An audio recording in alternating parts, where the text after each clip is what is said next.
Yo, yo, yo, what's up, everybody? Welcome to the stream. But before I start talking and we start getting this conversation, I'm just gonna promo real quick. My Kickstarter, we are almost funded. We are about 95% funded. I'm $70 away from funding goal. If you don't know, AWOL is a comic I worked on all last year. It's about 160 pages of action. Is about the main character. His name is Stokely. He's a part of a team called the Legionary uh, he's part of a team with part of the Legionary Corps, and him and his team, they go and they fight monsters, and he learns a dark secret about the team and ends up going AWOL and defected from the team. So now the story, we follow him as he still tries and go to fight these monsters while also trying to avoid his teammates who are trying to bring him back into the fold. The campaign's running to February 9th. Like I said, we were almost funded. So after that, we'll start working on the stretch goals if I get to the funding goal, which are, a bunch of, stickers. And then everybody will get a complimentary copy of the Power Metal magazine as well. I have a bunch of cool add-ons, variant covers, and so on and so forth. So if you can, click the link in the bio or in the chat and go back to campaign, I'd really appreciate it. Without further ado, we got Devin Yelder in the house. What's up, What's up, Devin? How you been, man? Man, so good. So busy. Yeah, for sure, man. I've seen you, man. It's crazy. Like when we first started talking and we met and everything like that, we were pretty much in the same space where we were just starting to make comics. We started doing our own little thing here and there. And then now, we've expanded tenfold, right? In two different directions. And it's crazy to see how, where we went just from doing books together with the group and then moving on to our own stuff, our own projects. And then now you're really ingrained in your community, right? I was watching the PBS documentary you did with your local PBS station. And I was like, man, Devin really is doing a lot of stuff. And I see you, you're doing shows all the time. You're doing teaching, which we'll get into later, and a bunch of stuff. So how did you kind of figure out, I don't want to talk to you about just how you started getting into comics, because we kind of, they talked about in the PBS documentary, but I want to figure out what was your mindset from going to, okay, I'm publishing these books, to now I want to start giving back and I want to start teaching people and, doing all these more quote unquote unorthodox ways in your career. How did you land on those, that path? Yeah, so it definitely helped that I talked with the director from the Vine Neighborhood Association, which is my neighborhood. It's a neighborhood I claim. I live out in Portage now, but my real formative years, I found a real special place in the Vine neighborhood of Kalamazoo. And when I first moved there, I was just getting out of a career as a professional musician, or at least I was at the tail end of it. And I had just started drawing. And this was right after 2020. And I finally found this space where I felt like this is a community that accepts me, that I'm really happy to be a part of. So I went to the Vine Neighborhood Association and talked with the director, Steve Walsh, and asked him, how can I get involved? And he gave me some advice that has stuck with me. And he said, the best way that you can get involved with your community is to share what you're passionate about. Yeah. And so at that time, I thought it was music, but music was really, that chapter of my life was starting to end. And I was really starting to get to where I've always wanted to be, which is a comic book artist and an illustrator. And so 3 years later, I come back and I'm doing an event with Satellite Records, which is right next door. And I see Steve again, and we set up a meeting, and I drop this huge bag full of comic books that we've worked on in the last 2 years. And this is what I've been doing, and this is how I've been engaging with my community. And my community was online at the time. And once he saw that, and then he saw me again, and I had the belt, and I was doing that event at Satellite Records. That's what brought me into the Vine Neighborhood Association, and has really connected me even further with my community. But yeah, it really started with that line from Steve. If you want to get involved in the community, share what you're passionate about, because it's authentic and it's real. It's not you just trying to capture a moment or or try and like take advantage of people, even if it's unintentionally. When you're sincerely expressing yourself, people can feel that and they want to be part of it. Yeah, for sure. I mean, you think when it comes to comics and what people's paths usually they kind of want to go down, like I want to get published by this publication. I want to go to Marvel. I want to go to DC. I want to work on Batman, Spider Man. I want to get this great indie comic produced through Image or whatever the case is. And even for myself, right, I've learned there's multiple different paths. Doing research, studying, watching a bunch of interviews from a bunch of different creators, and there's not one path to being a professional, right? People say like, yeah, you could being a pro is working at these big companies, but that's not necessarily true, right? Technically, being a professional is if you're getting paid for what you're doing, right? Like anytime you're getting paid to do something, you're technically a professional. But even on top of that, is just like for example, I was listening to an interview with Kyle Baker, and he was talking about you as a comic book creator, you kind of have to find your niche, right? Trying to be a superhero creator is going to be really hard because everybody wants to do that as like the most flooded market out there. And he was like, I do historical comics, right? He was like, I wanted to get the books in the library. I want my books to be in libraries, school libraries and stuff like that, because that's how I'm gonna get my name out there, and that's how I'm gonna get my books always being picked up because they're at a school library, public library. He did like David and Goliath comic, the story of Nat Turner, and so on and so forth. He's done a bunch of them. He's like, that's the market that I want to corner. And I took that to heart. I was like, man, that's something that I kind of want to do too. Like I want to find a specific niche and then gear myself towards that, right? And even with doing this YouTube stuff, right, that was kind of a concerted effort on my part to go down that path, right? Like some people just might see me as a YouTuber, some of my people will see me as just a cartoonist, and then some people will see the cross section amongst that, right? And when I see what you did and what your path is pretty similar to like mine, where you're going like again unorthodox path of I'm gonna get involved in my community, I'm gonna share my comics and not try to upsell everybody and try to show it as this grandiose great thing, the next big thing. And I'm not gonna keep submitting to publishers and all that stuff. Like I'm gonna just keep making my books on my own, keep funding them, and then I'm gonna continue to inquire with the people around me and see if they're interested in and show that I actually care about this. This isn't a grift. This isn't a money grab. This is something that I really care about. And I've just seen you do that, tenfold. Like, again, like even like get into how you are starting to get into teaching and like showing people, cartooning what it really feels like and looks like. How did you get into that experience, and how has that been for you so far? Well, Brian Christopher Moss, big shout out to him because he's definitely a big reason to like what he helped. He was the next important step into me understanding what that meant to get out to the community. So it was like the first time I really understood that advice was when I heard it from Steve. And then I listened to, it was like the official first episode of Power to the Panel podcast. And it's like from there on through that whole podcast, Brian continuously preaches about how important it is. The reality of building a sustainable career is within your community. It's not, Marvel doesn't care about you. DC doesn't care about you. Like they're going to try and pay you as little, they're a business. And so they're going to operate as a business, but a community supports one another. That was sort of the direction that really encouraged me to look towards my community to see it's also so much more, rewarding. And same with teaching. So I've always assumed that was going to be a part of the path, that it seems like to really make it as an artist, teaching is going to be a part of it, but I love to teach. I've been a yoga instructor for about 4 or 5 years, I think at this point. It'll be 5 years, I think, in November. When I did boxing for a long time, that was a really big sense of enjoyment that I got from boxing, was just light sparring with people. And when I'd see the new people that were coming in, how I could help them, and make this a safe, exciting space for them. So I always knew teaching was going to be, on the path at some point. But Brian really, encouraged that you really ought to think about teaching because you're also building your community there too. You're going to build that network that also supports you when you need it. Just like with Power to the Panel and how Brian brought all of us together. He taught us, and then we were able to learn how to stand on our own feet, do the work that we need to, and then share that message to other people. Other people will eventually help us do something similar.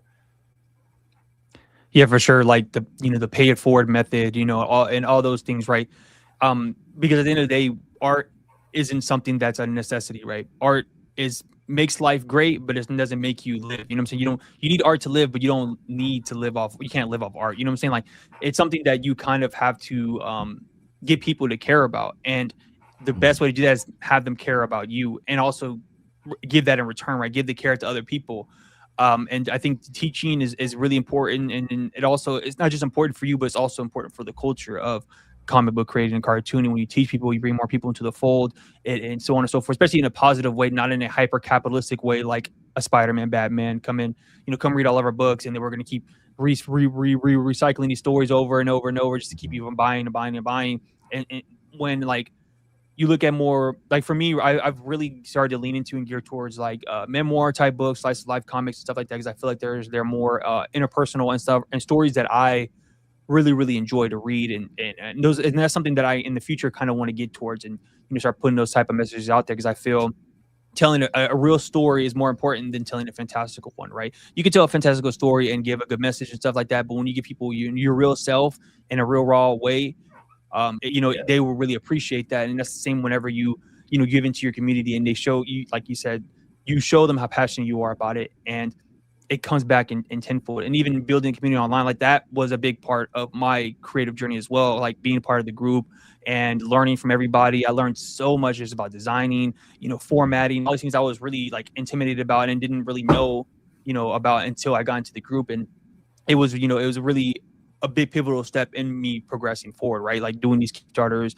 and continuing to make comics and stuff like that. And I felt like honestly it really fast forwarded me even further. Like it got me from A to like Z quicker than I thought I could have been, right? I'm not where I want to be exactly, but it definitely helps, right? And then now I kind of want to do the same thing what you're doing, hopefully in the near future, once my kids get a little bit older and they're in school, I can start volunteering at like my comic book shop, or start, doing art schools and courses and stuff like that. Like I've been trying to map these things out in my head, and that's something that I kind of want to get into too, because I feel like it is important just to, give information out there. Like I don't want to gatekeep information, because what's the point of that? Like what's the like this isn't a $1 billion business. Like nobody, like the top selling comic book artists and creators, most of them end up getting a second job after one. Like Brian Michael Bendis was working at a university. Scott Snyder, I feel like, was working at a university. He also has like a Substack, and also like people have these multiple sources of income that help them, right? And that's what you're essentially doing, right? You're leveraging your comics and stuff to make out, a real career for yourself, right? And so where are you looking for, like, actually, so what has made you kind of get in the mindset, okay, I'm going to start going to, art shows and art galleries and not really do conventions? Like you've done conventions, a few of them, you can talk about their experience between like conventions and then doing these art house shows, these parties, and, all these things. What are the contrasts between those two? And then how have you kind of figured out how to navigate between those two types of spaces? Yeah, well, actually, with Comic Cons, the only Comic Con I've done has been at Pisco Comic Con. Really? For real, yeah, just Wow. the two.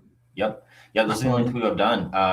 Basically since it's like April and May, I've had a show, some pop-up event that I've done just about every weekend since April or May of last year, and that kind of that took a little bit to get that going.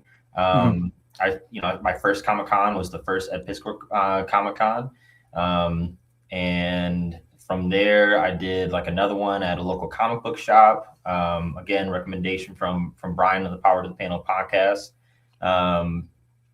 And then I did one with like my yoga studio. And somewhere along the way, I was encouraged to check out a Lucha Libre event that was happening in my area, because for those that don't know, I make Lucha Libre comics. I got one of them right here, La Escuela de Lucha. And so I was encouraged to check out these Lucha Libre events. There was one near me called Lucha Boom, and I actually got a contact with them through somebody that knew Bobby Piscor, Ed's brother. And after that, like someone online reached out to me that has been keeping up with Power to the Panel and KFAM and Cartoonist Kayfabe. and he was like, "Hey, I love what you're doing. I'm trying to do something similar. I've connected people through comics or through art, building community through art."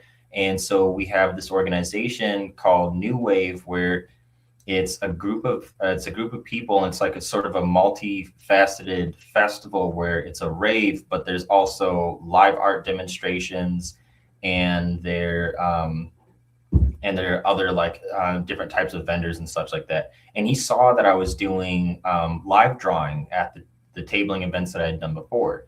At each of them, I set up an easel, and then I push the table back, so I never sit at my table and behind my books, trying to hide from everybody.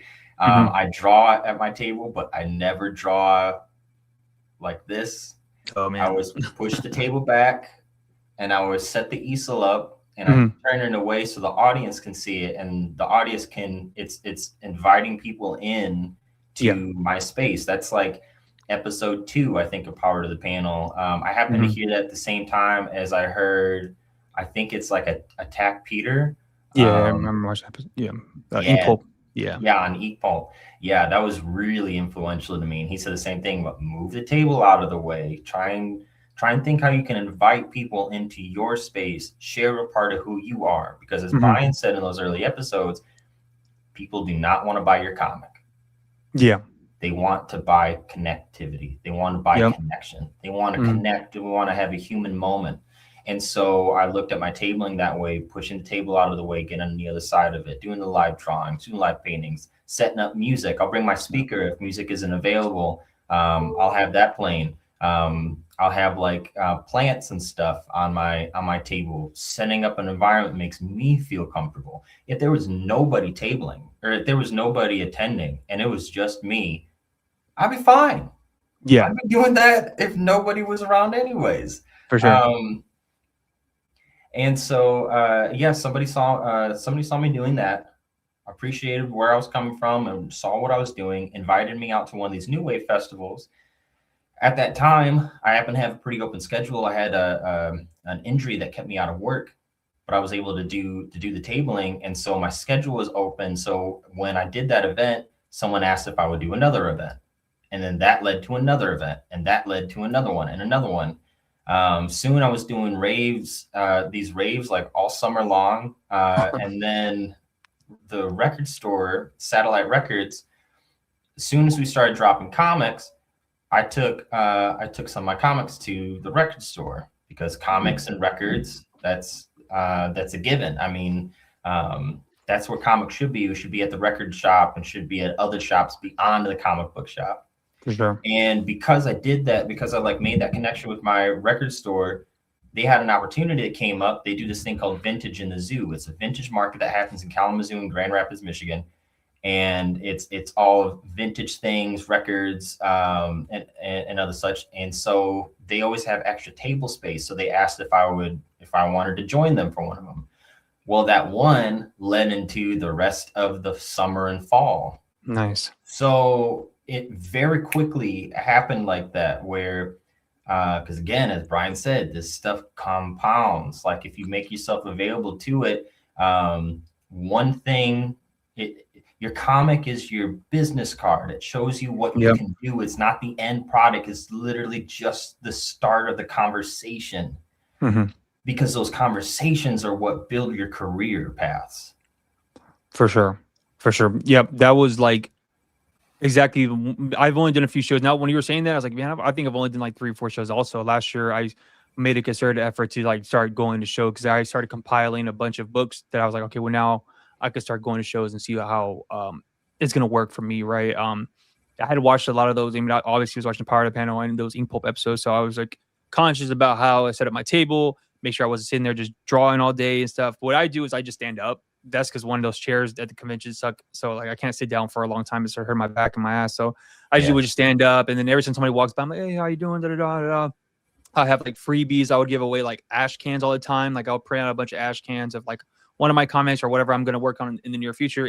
Or I have like my art book I have on my website. That's the Ink Slapper. I would just print one of those out, and then I would just hand them out to whoever.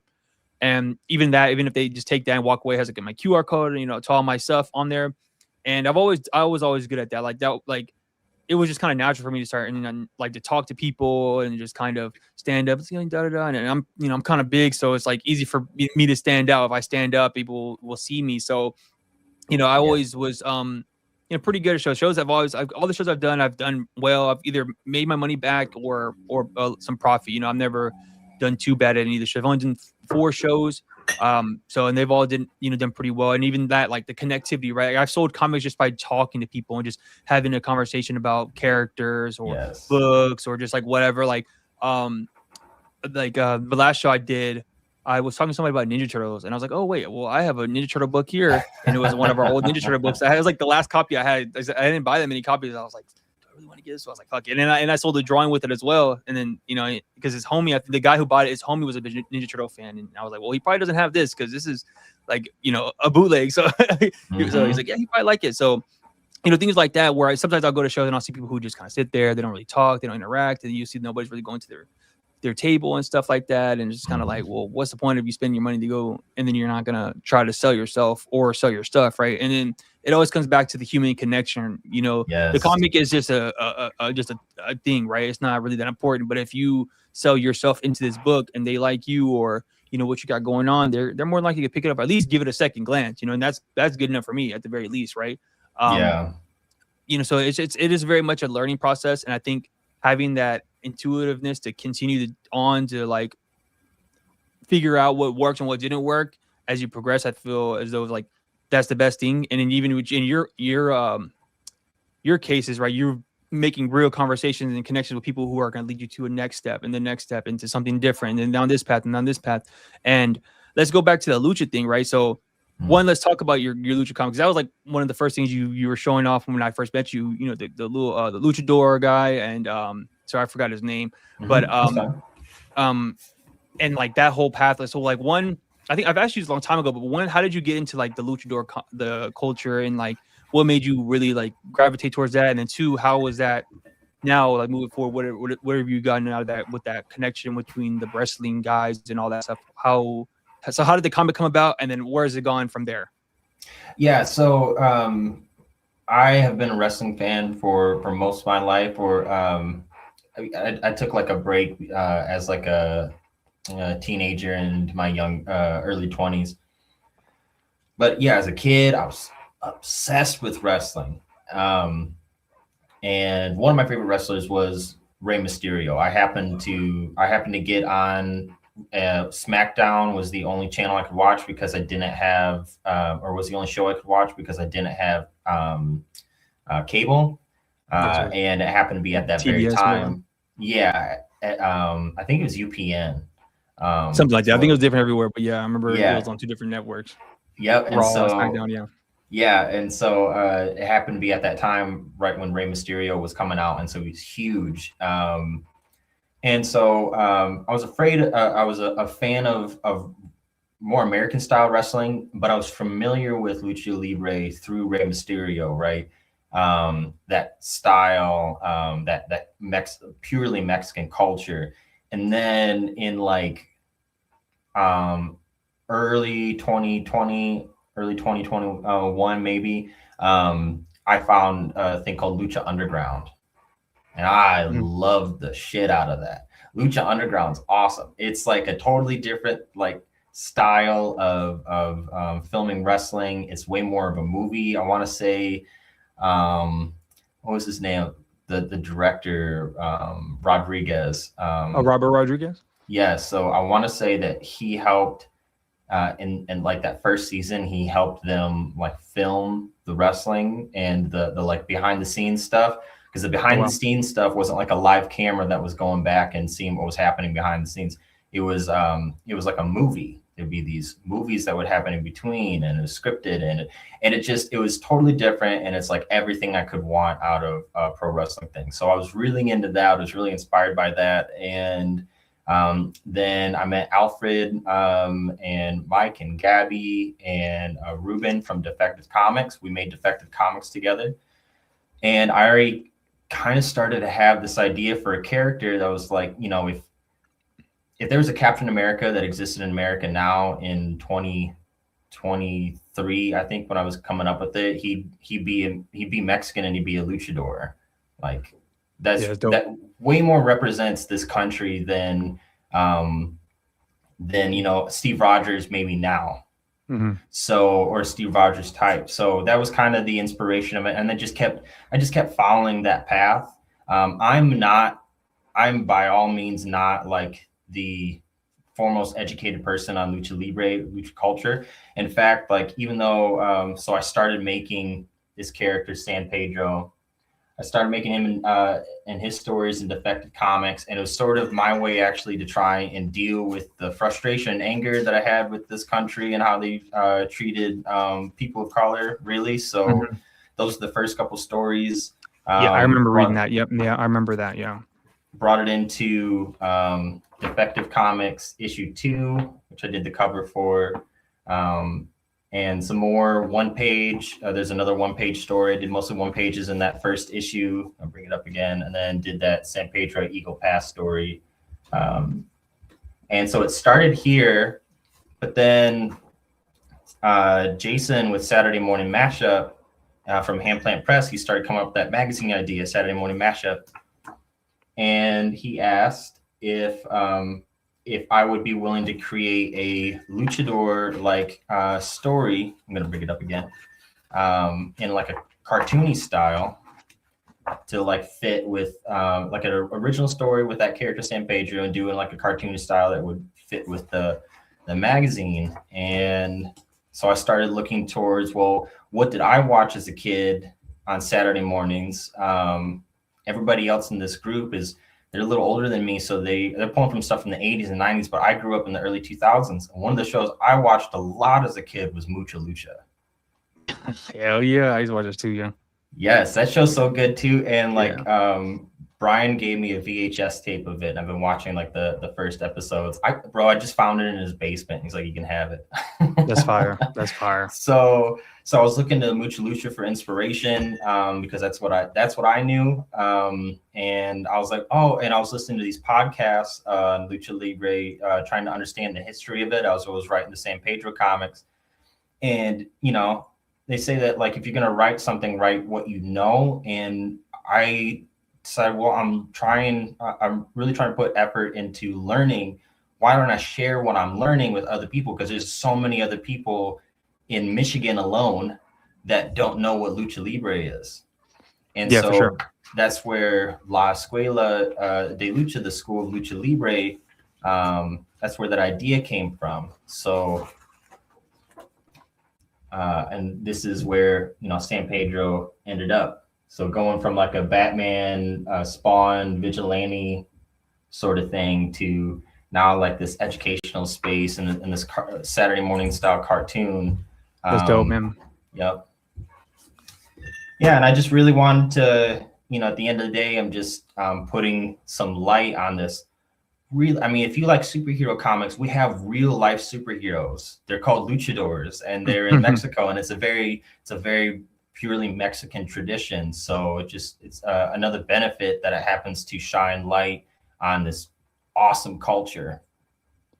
For sure, man. That's dope. One, good on you for actually doing like research and actually like doing a real good deep dive on it, and then in turn giving that out to everybody else. I feel like that's actually smart and really good for people really to understand the culture and really what you're passionate about as well. It is interesting because I never really got into wrestling. My little brother liked wrestling a little bit when I was little.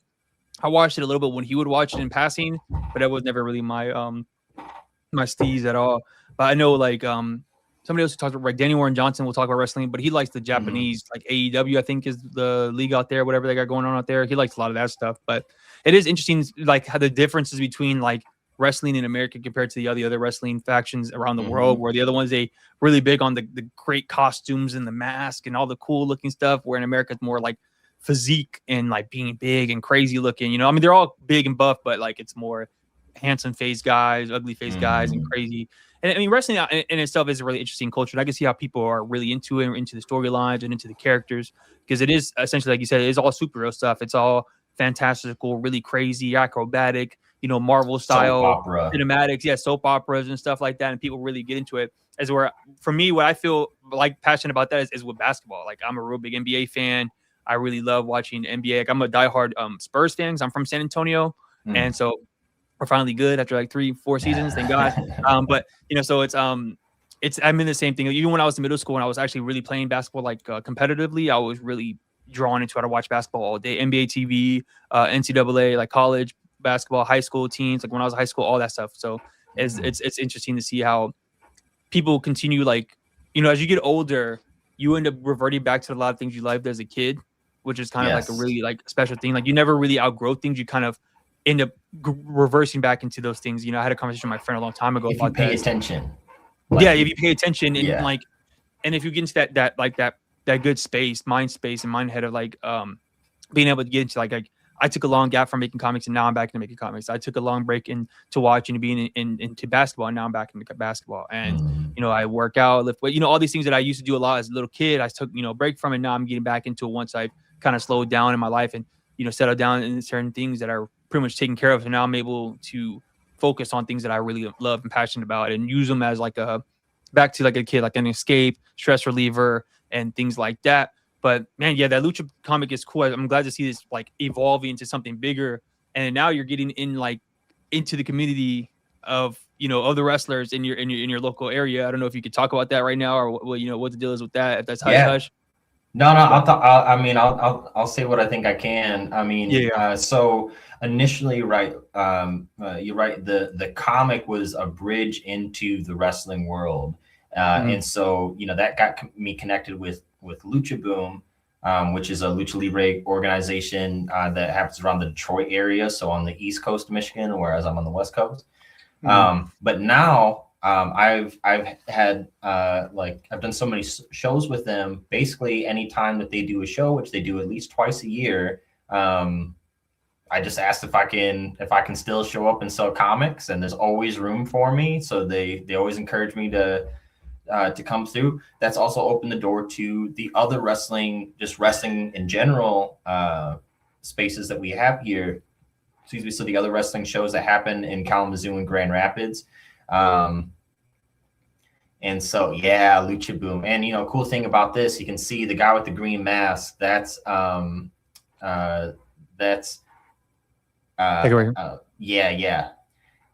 yeah, dude, that's Mil Muertes. That was like the first guy that got me into Lucha Underground in the first place. He was like their big bad. This show was so cool, dude. This was the Dia de los Muertes show that they just did back in November. Yeah, I had Dolph Ziggler there. He was amazing. It was such a good time. Oh yeah, that's dope, man. And yeah, now you're in community with them from making your comic, right? Like that's awesome, exactly. And so those are some consistent shows, right? And then what you were alluding to, so there's a wrestling organization that I happened to see on Instagram, and I reached out to them because they were doing like a reading program with their wrestling. I was like, hey, what you guys are doing is really cool. I'd be interested in an interview. This is what I do. And then they saw what I do, and they're like, this is amazing and great timing because we actually happened to sorry, there's my girlfriend Claire. Sorry. Yeah. We happened to I showed them my stuff, and they're like, oh, this is perfect timing because we are really interested in getting into comics ourselves. We'd love for you to we'd love to work with you and make comic books together. Yeah. And so now we're in negotiations with a full contract. And this contract, this is, so now we're stepping up, and this is what, Brian was saying about the comic as a business card, right? Because the final product is not the comic. The comic helps lead to the contract. Not only, and then the comic also led into me teaching. Like I got my teaching jobs from the shows that I was doing. Like I was doing so many shows. One of the teachers from the school who I happened to be friends with saw that, asked if I would come to a couple of her shows. She saw that I could back up what I was talking about, and then asked me to sub for her. And I did that a couple times, and now I have my own program. That's it. Yeah, dude, 8-week program. We're just looking at your comics today, showing them how illustrators design backgrounds that fit with their stories. We're looking at your Spider-Man comic, which was called what again? Nobody's Safe. Nobody's Safe. And then Tit for Tat. Is that Mhm. right? The horror comic. And Yep. then the basketball comic. Scrub, yeah. Yes. And just showing like how you illustrated environments that fit narratively with each different story. So Oh, nice. That's sick, man. That's actually really isn't really that cool. cool? Yeah, that's cool. Yeah. Yeah, man, I appreciate that. Yeah, hell yeah, that's dope. Yeah, because if you think about it, right, making a comic that is a big task, right? Doing just 24-page comic, you design it after doing the writing, art, and design, especially if you're doing all yourself, is a big task. And being able to show that you were able to finish that, especially on your own as a writer and artist, that is like a feat in its own, right? And that will prove to people, well, I've been able to do something and accomplish something. And then if they like it and they can see you're doing it consistently at that, that can open a lot of doors and a lot of paths. That's how a lot of people get put on, like I've heard talk or some of this on a couple of streams ago, or, you can just show people that you're able to accomplish something, and it will open their eyes, right? You might not be the best artist or the best writer or whatever, but if you're the most productive and consistent and on time and professional at that, that will go a lot longer than somebody who's like the best, finest artist or writer who may not be able to get their stuff done on time, may be like an ass about everything, or always have excuses. People love consistency. They love professionalism, and then also just being a nice person in general. That was like one of the tips I got from a cartoonist in Heroes Con. He was just like, if you're just a good person, you're just nice, a lot of things are gonna open up for you. And I was like, well, that's just life lessons, right? That just makes sense. So like, lifestyle. Yeah, for sure. And then so now, I mean, so when we go back, you did something else, like a big project that was super duper dope. That that was a behemoth of a book, right? Hey, Right yeah. Here. Jobber. So kind of talk about how, talking about completing a project, right? This is a big feat in its own. You have multiple artists in here. This is a really, really big book. How did that come about? And how did you kind of manage, working and getting this project done, right? There's something that, like, again, this isn't a small book. It's not 24 pages, like what, 100 something, maybe 200 pages. Yeah. So how did you kind of get into this, like to working on this? And somebody got a little hit up in there also. You know what I'm saying? So, but yeah, how was that, that process and getting that done? Well, definitely got to thank Jeremy for leading, Jeremy Heiler, for leading the charge with those Teenage Mutant Ninja Turtle books. I saw, we made the 3 Teenage Mutant Ninja Turtle books. Those was our first projects that we worked on, getting together with Power to the Panel. And we were just wrapping up that 3rd one, and I knew it was the end of it. And I just happened to see Matt Stefani's book, Batteries in My Back, a tribute to cartoonist Kayfabe. Yeah, I think I got that one here too. Yeah, I was looking around for it too, because I know I at least had the sticker on my desk. But yeah, and it was clear. It was, yes, dude. Yeah, he sent me this. I was like, man, this is fire, man. It's such so a good book. good. Great design work on him. Yeah. Oh, beautiful. So anyway, Oddjobbers does not get made without Matt Stefani. So I clocked him immediately. He's like, oh, this guy loves Mike Mignola, because Mike Mignola is my favorite, probably my favorite artist. He's definitely top 3 for sure. And so I reached out to Matt and was like, hey, it's time. We just did 3 Teenage Mutant Ninja Turtle books. Clearly, you got the eye for this. You got the know-how as a graphic designer, assembling books, which is a big part, because I don't know that stuff. And I think that's important to highlight, that project happened not because I pulled myself up by my bootstraps and I did all this myself. That project happened because I asked other people for help. Yeah, I looked for other people that could do the things that I couldn't do. So I immediately contacted Matt, and then I got a hold of Brian, and I was like, hey, this is what I'm going to do. I'm going to set up I think he actually suggested that I set up an editorial team.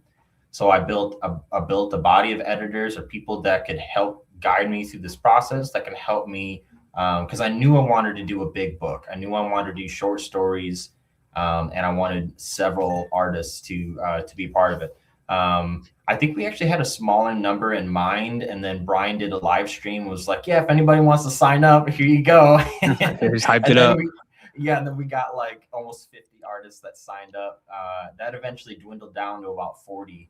But yeah, so we had a 6-person editorial team that was managing 40 artists, and we started the book in October, and the goal was to have all the pages in by January. So that means that we actually got all the pages in by February, and yeah, by March, Matt had everything assembled, and it got all the checks and balances that it needed, and that's why you have a 164 page book featuring 40 plus artists, all telling their own Hellboy stories, 1 to 6 page Hellboy stories, or a couple pinups. I even got my grandmother in on this. That's dope, so man. yeah, dude, that's a shining moment for me. My grandmother was a frequent storyteller, is quite the storyteller. And as a kid, she would tell stories that would like scare the shit out of me around the campfire. And she'd just make them up off the top of her head, which is wild. Wow. She had one that, haunted me for 30 years. And so when I was thinking how I was going to write the story for my Hellboy comic, I was like, well, you think you could like revisit that story and then maybe we could use that for Hellboy? And yeah, so we like worked on it together, and she wrote this story here, A Clockwork Horror by Darlene Elliott. That's my grandmother. And that was based off the story that she told me as a kid. And then I just followed that up with my Hellboy story. It takes place after the fact. That's fire. So at 70, she was finally published. Dang, that's sick. That's actually cool. I didn't even know that. That's crazy. That's actually really, really dope, man. That's actually fire. Last thing before, because I know we're gonna start slapping some ink here soon. Yeah. That PBS interview, how did that come about? That was like, I was rewatching this, like, man, this is so sick, man. It was like super high quality, great interview. They had you into drawing and all that stuff. I would have been nervous. I was like, bro, I don't know if I can even draw in front of you guys. I was. Yeah, I bet. I would have been like, bro, it's like the first half is like the black artists in the community and stuff like that, and then they move into your story. So yeah, how did that come about? How did that opportunity present itself, and like how did you feel the news and all that? So how did that come about?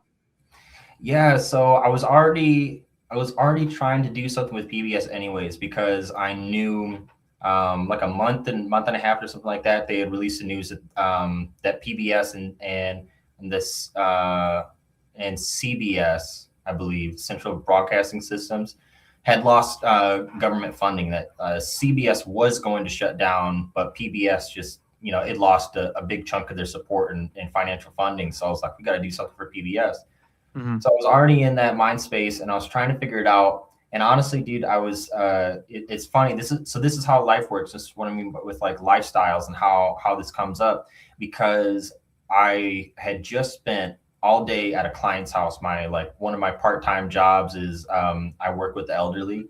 And so I was offered this client. It was going to be like 12-hour shifts, but it was going to be a lot of money, and I could really use the money. And I went out and checked. I spent all day doing that instead of like making comics. And I was really having to figure out, like, what am I going to do? Like, should I take this? Because if I do, I might not be able to teach. I might not be able to do this and that. And so that was easy enough way to like convince myself to go to the Bagel Beanery, which is this bagel joint. I can't remember why, but I was just like, let me think on this over a bagel. And so I went to the Bagel Beanery, and I'm thinking about it. I'm like, you know what? I can't do it. Even though I need the money, it's going to get in the way of me teaching. It's going to get in the way of other opportunities. I'm just going to have to tell them no, and I'm just going to have to figure it out. Bro, yeah. I walk outside immediately after sending that text. I walk outside, and there's a PBS van in the parking lot. It's a van decorated with like Arthur and other PBS characters. Like, get out. And so it was raining at the time. The Bagel Beanery was shutting down. And so I needed somewhere to eat, and I needed to get out of the rain. So I had to duck and cover under these like trees and these bushes so I could eat my food. And I just waited for them to go to their van. And once they got to the van, I like hopped out of the bushes. Oh shit! Yeah, I was like, wait, no, I'm a cartoonist. I'm harmless. And I gave them my business card. I told them, like, what I'm about, blah, blah, blah. And they're like, oh, this is great, because, we always get painters. We always get sculptors, but we never get comic book artists on the show that they run, which is it's the Grand Rapids station of PBS works with Kalamazoo on this show called Kalamazoo Lively Arts, because we have a very strong art community in Kalamazoo. And so this is a TV show. For those watching, go to PBS app, type in Kalamazoo. You'll see Kalamazoo Lively Arts. Episode 10 is me. But yeah, so they're like, well, that sounds really great. I just ended up following up with them like, a week or two later, just to make sure that they got my contact and all that. And then, yeah, landed the interview. It happened within like a couple weeks after that. Wow, that's actually super dope, man. Let me see. I'm trying to pull it up real quick. World premiere. No, I'm playing. But yeah, that's crazy. I was like, because I remember you talking about it a little bit on in the chat and whatever. But I mean, you should have hyped that up more. That would have been like, yeah, for real. Arco Arts right here, supporting the community. Yeah, it is really super dope, and it's really good quality too. I was like, man, they must have the big cameras for you, huh? Well, so it starts with a blank sheet of paper, and then an idea, and then bring that idea to life with a pencil.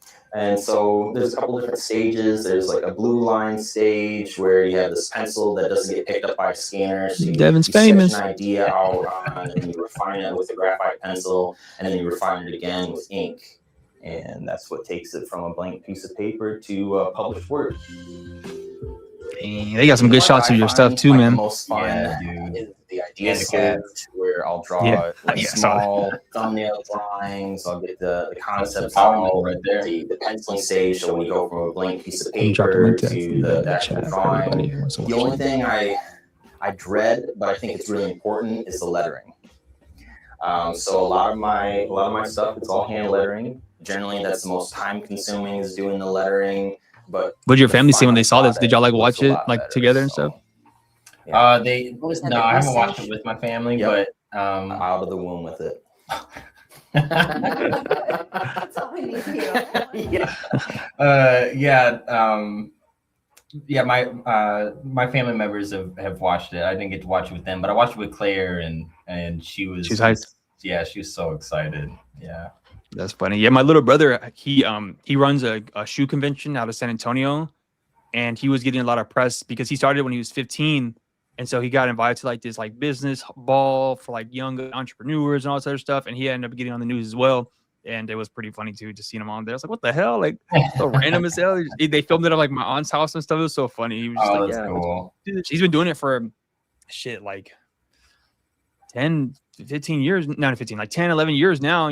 Like he started 14, 15. He's 25 now, and he's been doing it for a long time. He does really, really good. The shows do pretty good. He's like around like the metro, like San Antonio area. So he was like San Antonio, Dallas, Austin, Houston area. He really does a good job. Like he really expanded like streetwear, shoes, and all this other stuff. And now he has like a printing business. Like he does stickers and like what are the bags for the weed? Like he does like prints like the designs and stuff on there. And he just got a 3D printer, so he's starting to do all that stuff. So it's really cool to see him. Like he's never actually had an actual job. He's been taking care of himself, doing entrepreneurial stuff like flipping clothes and shoes, and in the shoe convention, which does really good. And then now he opened the sticker and printing business. So leaning into that. But yeah, man, that's super dope that you've gotten all these opportunities, especially just out of like happenstance, just kind of being in the right place, right time. And then again, just having a comic book and showing people like, hey, like I do this. I'm not playing around. Like I don't have an idea. I actually have a book. I have multiple books. You have a whole like 10, 15 books pretty much. Bro, so it's like it's really crazy. You can't jump out of the bushes and expect a job offer if you don't have the wherewithal to be able to back it up. Like, so it was, yeah, it's definitely good timing. It was so fortuitous, but it was also, yeah, being ready for that moment when it happens. That's what it's all about. It's just like being ready for the moments and to be able to take the opportunities as they present themselves, because as you know, Kova, the path presents itself. You just got to be willing to, take those steps when they do. What do they say? Luck is preparation meets something. Fucking, I don't remember what they say, but like, saying just being ready for the moment essentially. But yeah, you ready to draw? I got a piece done for this.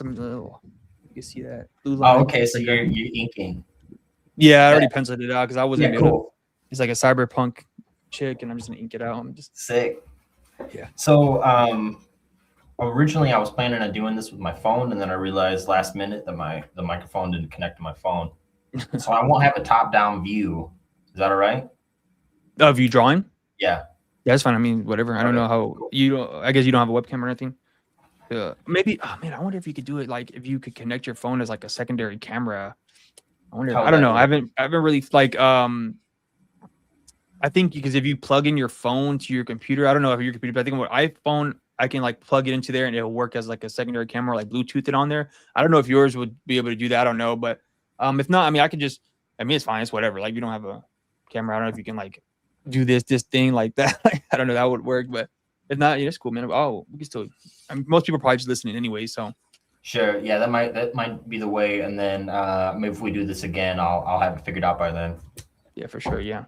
Yeah, this is I don't really stream as much, so I don't really have like a crazy setup or how to, do all that crap. But what are you gonna work on? I've got a power metal page that I can work on. I've got just some finishing touches to the pencils, and then I've got a La Escuela page that I can ink. Nice. Sorry, I'm gonna turn my camera off. I'm gonna move it real quick, and I'm gonna get dizzy. You see that latest La Escuela page that I posted? I think so. Where'd you post it at? I posted on Instagram. I can bring it up. I've got it around here. Let me just grab my stuff. Yeah, for sure.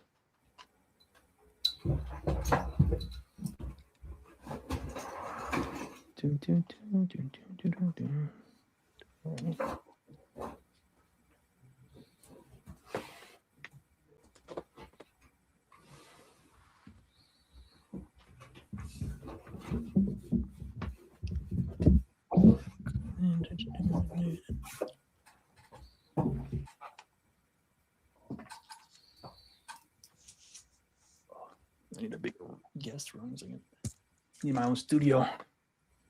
All right, I can hear you now. Yeah. So setting up everything, trying to get everything. I gotta rearrange. I got a little space to function in, so I gotta. Yeah.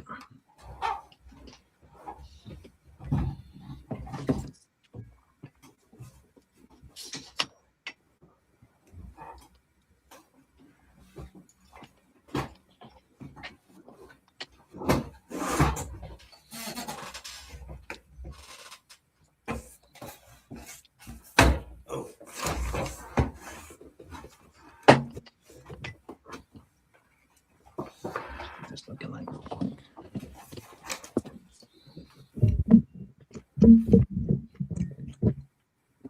Dun dun dun dun dun dun dun dun.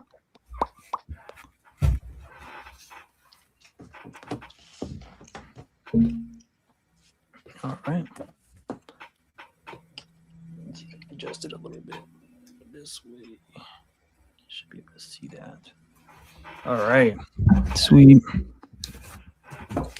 Man.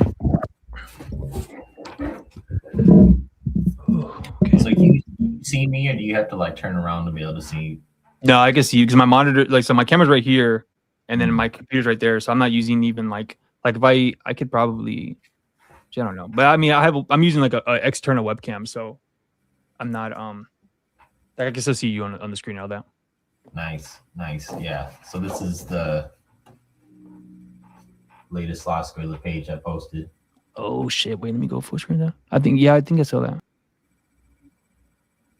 Just like tighten it up. So I still have to letter it, and I'll have to post up letter it this time. But what does that mean? Like you print it out and then just and paste it on there? No, I mean I'll draw the lettering out on printer paper, and then I'll just cut it out and glue it on. Oh, okay. Yeah. I just digital letter. I don't. No way. I got bad handwriting, and I don't like. I messed up. I'm gonna be so mad. So I'd rather just do it digitally. Let's see, And then so I think what I'm gonna work on, just so I can get it knocked out. I've got a new page of power metal, so show the latest couple of pages. that we've been working on for Power Metal.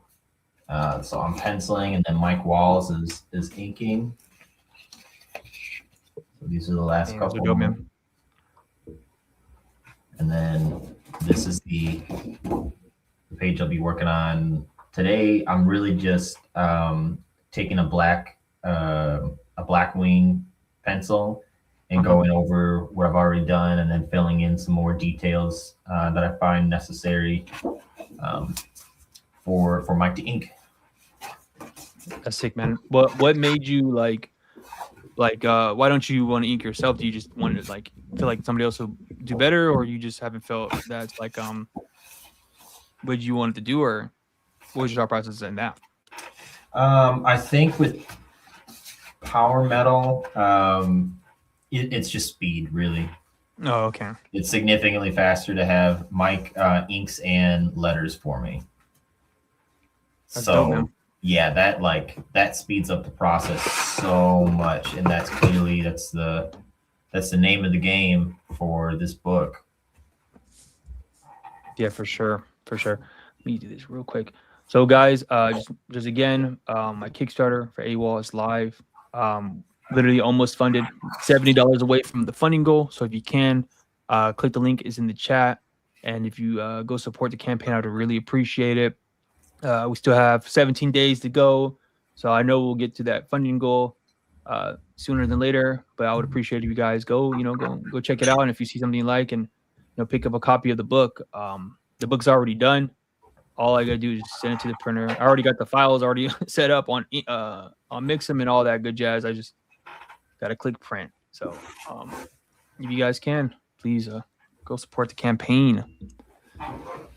But yeah, I mean, I don't know. I guess I don't like when it comes to inking. I guess since I already I do it all digitally, and then I just print it out. I kind of just do it myself, and maybe because I've never found the inker. Like I wouldn't mind seeing what somebody else can do on my stuff, but I kind of just like doing it myself. I feel like it's just like you said faster. That to me is like me doing it all like myself is kind of faster, like in my mind. And it's just I don't know. I like seeing what it looks like when I actually start putting ink down and stuff. It just like transforms the whole entire picture.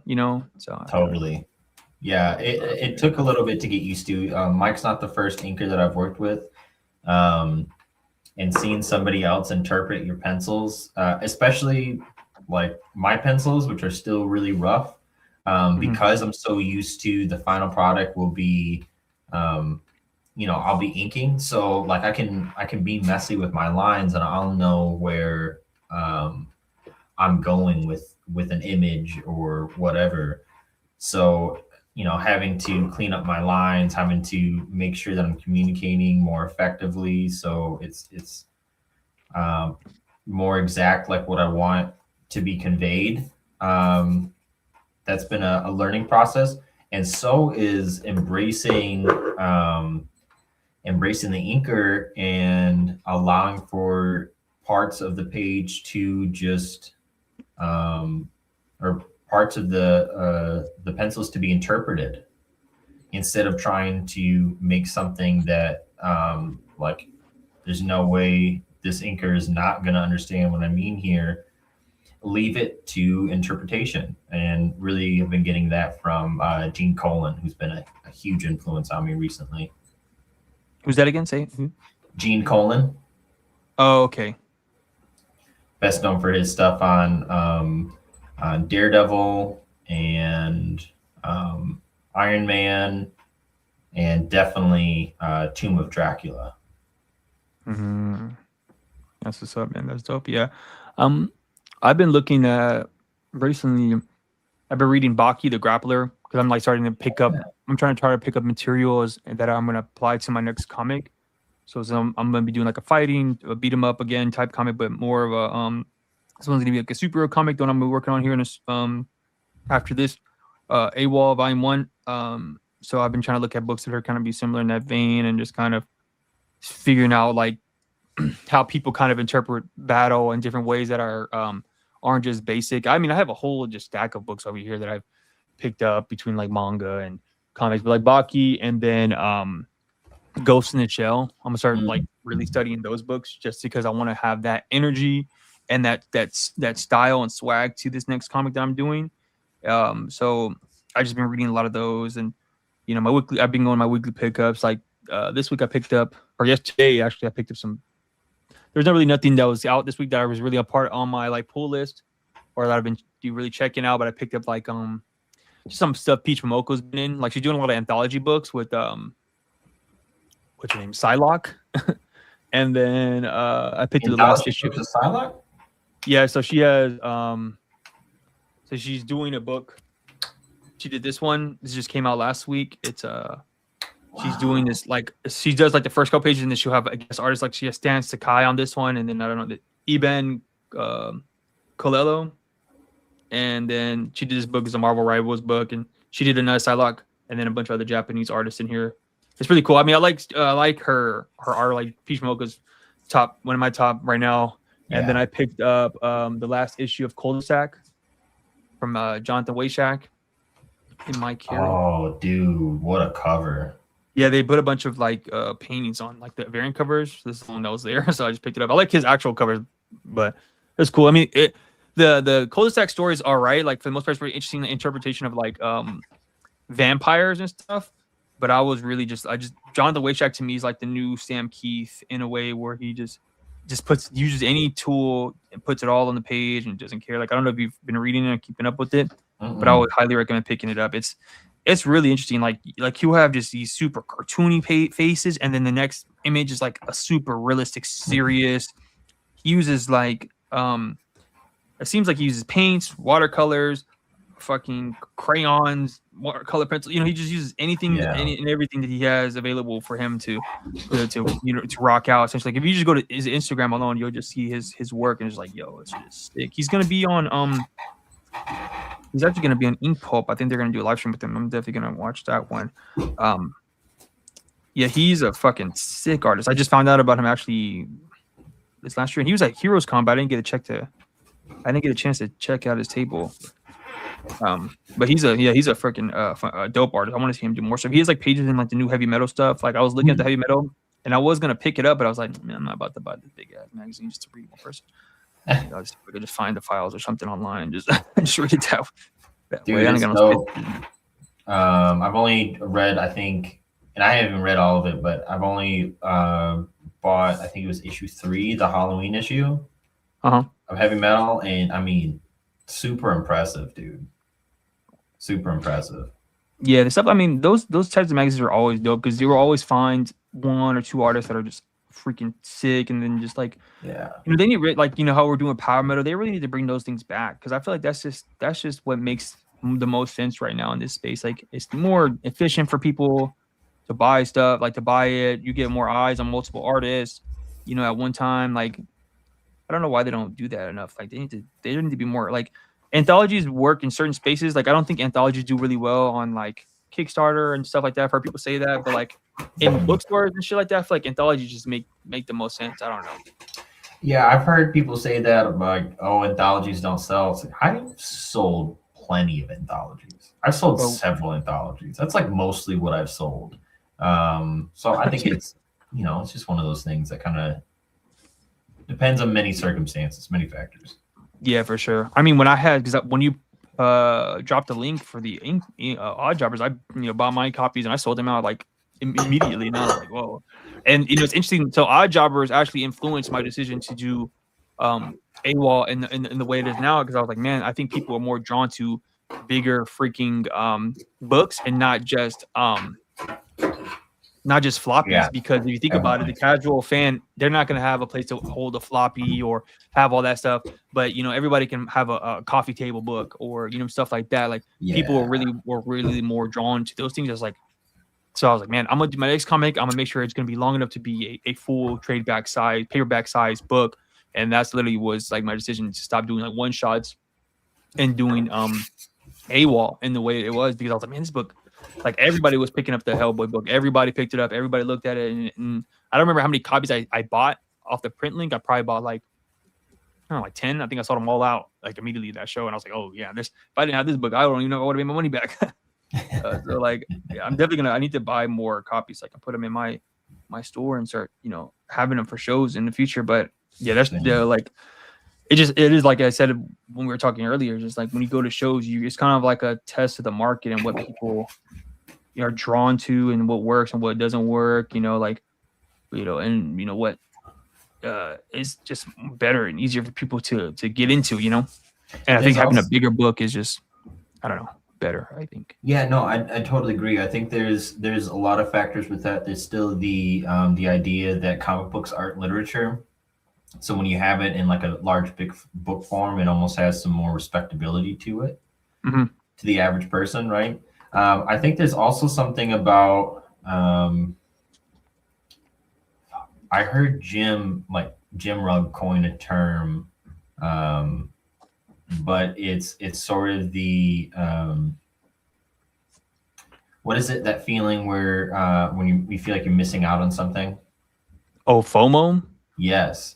I feel like the fear of missing out on what happens next in the book is why people will gravitate more towards a larger volume, because then they feel like they don't have to worry about like being, missing out on anything because they have the whole book.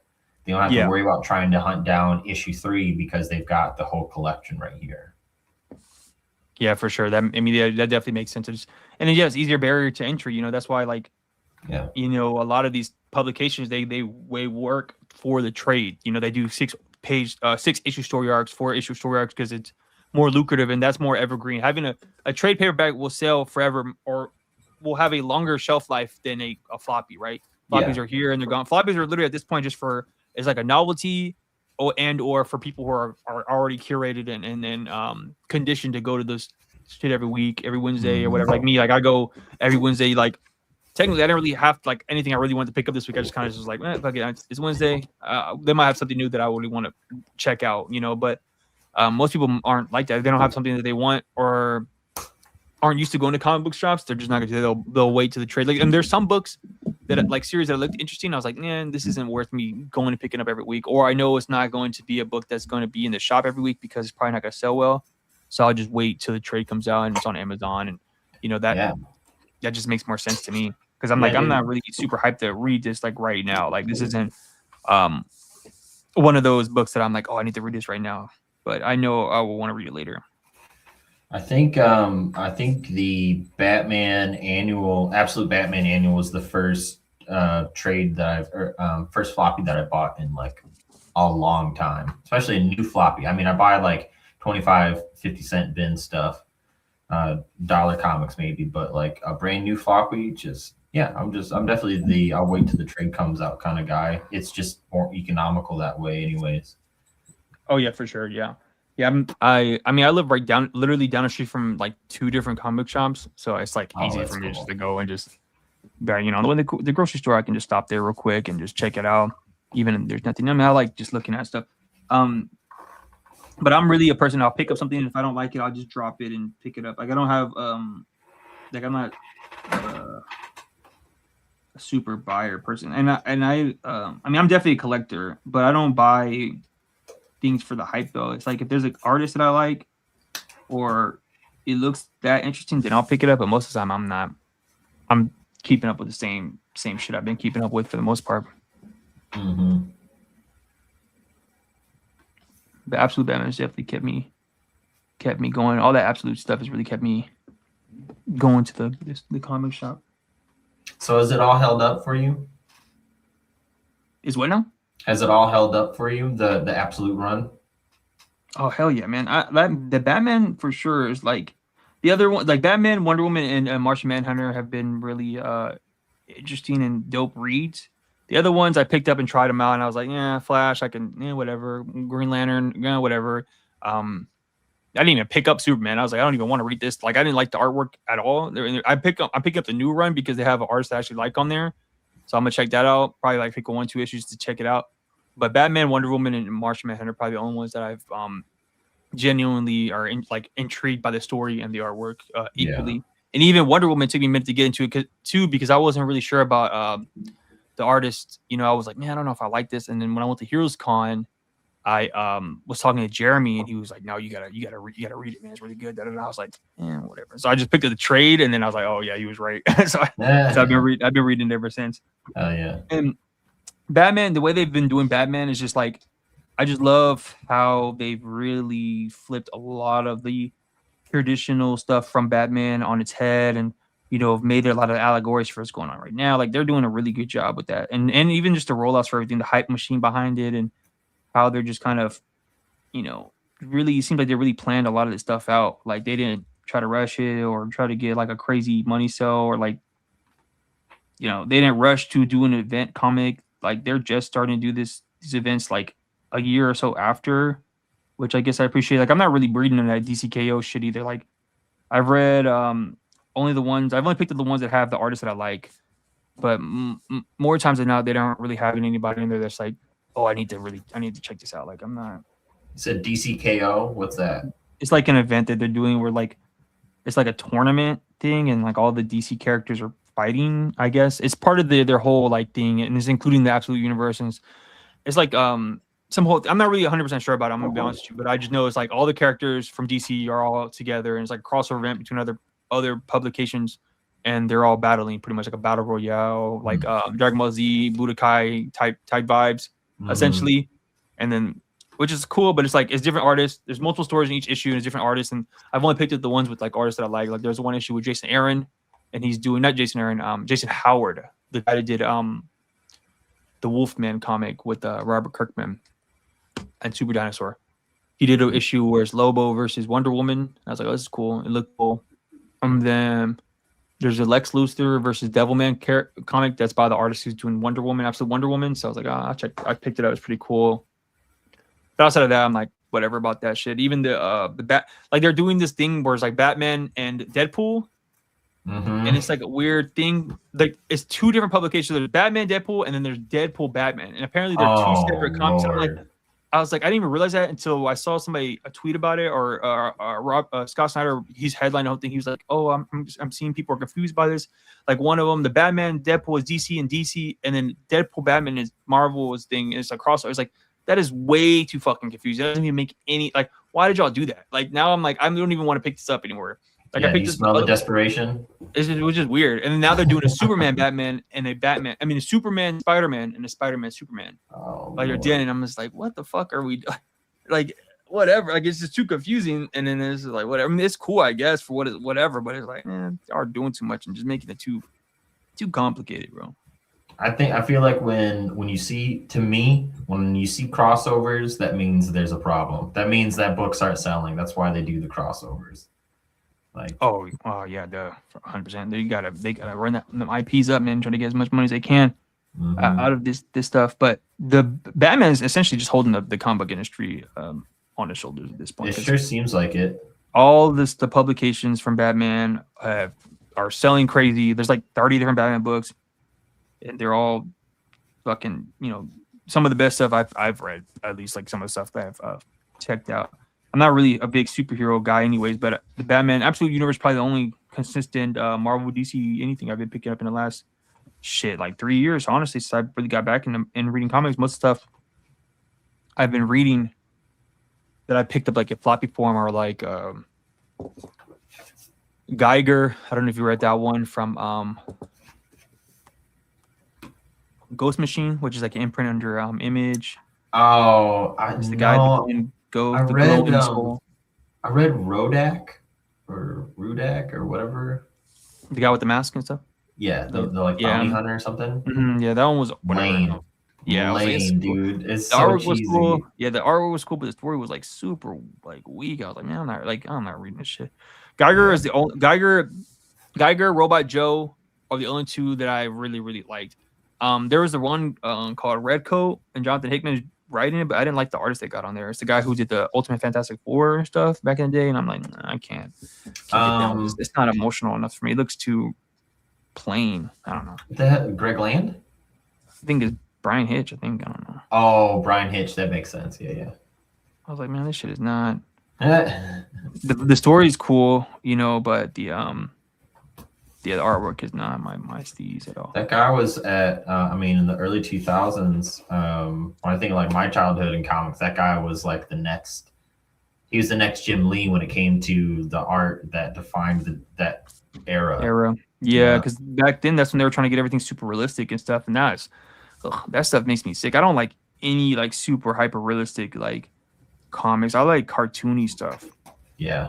Like I want my shit to like I never really even got down with like Jim Lee and all those guys. I never really liked that artwork. It was like I can appreciate it and see how it's really good technically and it looks, the pinups and stuff and cover art are good and interesting, but it's the interiors that are like there's not enough motion and like life to me. That's why I like Danny Warren Johnson and James Herron and like all those new like Sanford Green, like all those guys, because there was a lot more motion and a lot more like expression within the pages, at least in my perspective. It just looks a lot more going on than just like, and it can get wonky at times too. Like like the Batman annual shit, you read that stuff, like everything in those pages, like especially the fight scenes, he was like messing with the forms and stuff crazy. Like whenever the guys were getting punched in the face or kneed in the face, like their faces were squishing and bouncing. I was like, bro, that's the type of shit that I like. That's the type of shit you'll see like in an anime and stuff, Yeah. So, did you ever get in? I'm assuming you didn't get into like Alex Malev. Oh no, I'm not sure who that is. He did. He's really well known for his run on Daredevil with Brian Michael Bendis. Yeah, he's very, very realistic style. But yeah, you said it right there. The three kings of the modern comic book art style: Danny Warren Johnson, James Herron, and Sanford Green for sure. Yeah, they're like super loose. They teeter between like an indie style and a house style. Right, like the new house style is like Jorge Jimenez and Dan Mora, like those guys who are like super clean, kind of got like this manga anime-esque feel to them, but they're still technically sound. They look good, and then but they're like the style that everybody kind of, if you want to work for Marvel DC, you kind of have to have that feel. Like there's a lot of like those European artists like in that way. They're kind of like the guy who's doing the Miles Morales stuff. He kind of has a similar style to that. And then I don't mind it. It's just too clean. Like it doesn't give enough. Like it looks pretty like in pinups and covers and stuff like that. And they're really good at designing stuff, but it just like the life isn't lifing for me, Yeah, life isn't lifing. Yeah, I need something that's just like crazy, like like I remember when I first started reading Sanford Green, and like I didn't realize he was doing splatters on all of his pages. I was like, what is that? How did he get that technique? And then I watched one of his, I think it was the Proco thing. And I was like, oh snap, he's doing splatter marks on all of his pages. That's what he's doing. That's how he's getting that crazy effect. And then even same thing with like Dan and James Herron, where they're like just slapping screen tones randomly. They're doing a bunch of just crazy messy inks and speed lines and all that stuff. And I just that's just my jam for sure. Like that's the type of stuff I really like. The only like traditional like old school, I guess, artists that I really into still is like Ed McGuinness is still my steez, man. That's like my number one. Ed McGuinness. Not shit. The Spider-Man comics, that's it. Oh, he's doing Spider-Man? He's off and on. He'll do like a run of like Spider-Man for like a couple issues, and he'll stop, then he'll come back. He's exclusive to Marvel, so he's only doing Marvel shit. So he just did a Thing book, and it's like a one shot, and it's literally a bunch of pinups. Like it's just like the Thing going around the all the Marvel characters, and every single page is a splash page. Like it's not, there's no panels or anything. It's actually really interesting. I'm like, why did they do this? But I was like, all right, this is cool, I guess. But it's like, it's not really a comic book, but it's cool though. I like Ed McGuinness, and he was last year. He was doing like the Amazing Spider-Man stuff, and he's working on that. I think he's coming back to doing Amazing Spider-Man here soon. It's like between him and John Romita Jr. that just do Spider-Man at this point. Wow, I didn't realize John Romita Jr. was still doing interiors. Oh yeah, all the time, man. John Romita Jr. does a bunch of shit. I'm honestly surprised he's still doing a lot of stuff at this point as well. He does a lot of stuff. Like he does hella covers. Yep. Daredevil, Spider-Man, and then he'll do pages here and there as well. Like him and Mark Millar just did a Kickstarter for a book that they did together about like I don't know. I'm not about to back this shit. It's just gonna be in the shelves in a couple months, man. It's not even. Dude, that's wild that somebody like John Romita Jr. is still working that hard. Yeah, I don't know. I guess it's probably the best. I'm like, he probably got nothing better to do. He's like, fuck it, it's my life. This is what I want to do. Yeah, that's probably true. Yeah, he probably just at this point does just do it because that's what he loves. That's what he knows. Yeah, man. You get old and you start working, it's just like you die fast. Right. I met John Romita Jr. I did a meet and greet with him. I saw that, bro, because I saw him stand on that chair with you, and I laughed my ass off because I've seen both of you in real life, and he is significantly smaller. Yeah, I was like a picture. He's like, yeah, man, I gotta go on a chair. I mean, you're too big, man. It was so funny because like I was like the only person probably under the age of 25 there. Everybody else was like way older. There wasn't that many people, but I was like, damn, I'm way older than all these. Yeah, dude, he's an older like artist. I'm way younger than all these people. Yeah, I know. But I was like, I didn't interpret that because he was somebody I've been reading and checking out his work since I was in middle school. So it was like funny. I was like, damn, these motherfuckers are really like, oh, I didn't realize. Yeah, he's been around since the 70s, damn near. He's been like a long time artist. So, and he's still like you said, he's still going. You got into him because of Kick-Ass, right? Yeah, Kick-Ass. That's awesome. That's so cool because like, I mean, I grew up with him as the artist from the 90s that worked on every, because like you just couldn't get anything out of the quarter bins that wasn't John Romita Jr. at some point. But he had a career in the 80s before that, a really well-known career on X-Men, on Spider-Man, and on Daredevil. And and then a decade later, he's doing his stuff all across Marvel. And then a decade after that, you are introduced to him through what he does on Kick-Ass. And then he's still going. So like there's still people that are getting introduced to his work now. That's awesome. That's so cool. What a cool guy too. I was so happy I finally got to meet him. Yeah, he's really cool, man. He's a good guy, man. He's really cool, really tight. He definitely tells like the same, like if you ever watch an interview with him, he kind of gives the same stories and stuff. It's just funny. Yeah. But it's like, I mean, ain't that many stories to tell, but that's what I'm thinking. But he's a cool guy, man. I like his art. His art still like, I just don't like it to this day. Just it's consistent. It looks cool. It's interesting. And nobody can draw a mangled face the way that John Romita Jr. can draw a mangled face. Yeah, I know. He makes people look fucked up. Like like read Kick-Ass, man. All those faces he does on people, I'm like, damn, he really knows how to make somebody look fucked up. Yep. I used to copy a lot of those faces when I was younger. Like all the faces he would draw on Kick-Ass. I'm like, how the fuck did he get this guy's face to look all puffy and fat like this? It looks crazy. Did you read him on Eternals with Neil Gaiman? No, I've checked it out before. I want to pick it up because I really like the style. I've read all ever some of Spider-Man stuff, his older Daredevil stuff. My favorite is his stuff with him and Frank Miller. That Daredevil run was freaking awesome. Oh yeah, I got those books signed. Like I was like, these are some of the first books I've ever read. They're so freaking fire.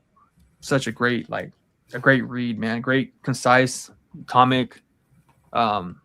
That was one of the first times I started to see somebody that like thought of the character from like a narrative perspective, not just like, let me draw this perfect being, but the way that he would make in Man Without Fear, how he made Daredevil's nose so fat and broken. Yeah. You know what I mean? Like, and he did the same thing with Frank Castle, because I grew up reading his Punisher run. Yeah, and it was just one of those first few times where I was like, character look ugly on purpose. Like, there's a reason for why he's doing that. It's not just to make a really handsome character or whatever. Yeah, for sure. It makes sense. Yeah, he's really like, he's just a great draftsman, man. He does really good. And again, he's like super consistent. Like he's putting out shit all the time. I'm sure he has deadlines out the ass. He's probably making all those fucking things. And he does a lot of shows still too. And I'm like, bro, you need to relax, man. Yeah, and he's been doing that like at that level for like 40 years or something. Yeah, and I mean I know he's probably well off. I mean all the Kick-Ass reprints and movies and all that stuff. It's like like he's going crazy. It's crazy how he's just been so consistent for this long. Like only people can only hope and just to have the work coming in all the time. It's like amazing because some people they'll waver off or they'll stop getting those calls or whatever. He's been consistently doing it for forever. He's essentially built up a lot of the lore Marvel by working on a lot of those books. All the new stuff, all the old stuff. It's actually pretty crazy. Yeah, dude, and back to that, like the professionalism, the dependability of John Romita. If you need a book done, it is gonna get done if it's given to John Romita Jr. and it's gonna look good. 100%. And obviously, the dude's so nice. Like, I'm sure he's. We're all different than the person that we present ourselves, right, and all. But like that guy clearly had a dad that loved him very much. He loved his dad very much. You can tell in those interviews that they do together. Had a very healthy relationship, and it clearly is reflected in his personality. So yeah, he checks all those boxes of on time, and he's nice, and he makes great work. So that he's just always gonna have work. Yeah, for sure, man. So what do you like? So you're not a Wednesday person, or like, what do you read? Like, what comics have you been picking up? Do you just go like pick up old stuff and just check that out? Like, what draws your eyes to certain comics and reading? I mean, I generally just follow. I generally will follow whatever artist that I'm into at the time. So like, recently got into Gene Colan, so I've been really trying to find as many like Gene Colan books that I can. Gene Colan also just help emphasize like my love for Silver Age Marvel. I love that era so much. And so I've been reading a lot of I've been reading the older Thor comics. Like I've got the first epic of Thor, and so I've been going through that. Oh yeah, I remember you showing it off. Yep, the big fat phone book, science book, right? Yeah. Yeah, and I got it at it was the first epic, but I do have the essential, which does look like okay. But I got that essential. I got the epic at Ollie's. Oh yeah. $5 or something like that. But and I've been rereading. So I've been going through Gene Colan, been reading early Thor comics, and I've been going back through Chris Claremont's Uncanny X-Men. Oh, okay. Because that's like the all the artists he's had on there, again, a bunch of people. I mean, really following it for not just the artist, but also the storyline. Claremont X-Men is like that's the basis for everything for me. Like I grew up on the TV show, I grew up on the movies that were inspired by the Claremont comics, grew up on the games, I was definitely I was that generation that X-Men was advertised to. And I've probably read over half of the Claremont run at this point, but I'm just going back through, and I really want to read the whole thing. And I don't know if you're familiar with classic X-Men. Yeah. No, there was a series in the 80s called Classic X-Men. What they would do is they would reprint the 70s and 80s era X-Men that was harder to get at that time, or it was the 70s era because it was being printed in the 80s. So they would reprint them, make some like minor changes, and they would also have this additional material.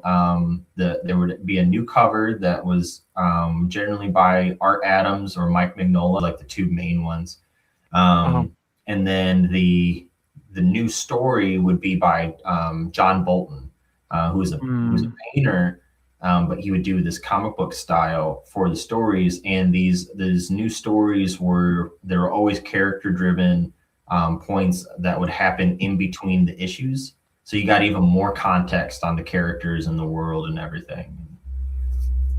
Oh wow, I never really got into X-Men like that, to be honest. The only X-Men book that I read, I've read all of Ultimate X-Men because I wanted to read all of it to see what like the Ultimate Universe was like. So I literally went on the hunt and found how did I get Okay, no, I was on Facebook Marketplace and I saw somebody was selling like a big fat chunk of the run for like $50. I was like, fuck yeah, I can't miss up on this. I was like, I bought it. Then I filled in all the gaps, and then I was like, started reading all of it. I think I got to issue like 80 something, and then I was like, nah. I mean, it wasn't horrible. Actually, it's pretty good. Actually, it was cool. But I was like, whatever. And then I picked, and I got all the Ultimate Spider-Man stuff. Like I traded some comics, one of the shops, and I traded it for the Ultimate Spider-Man run.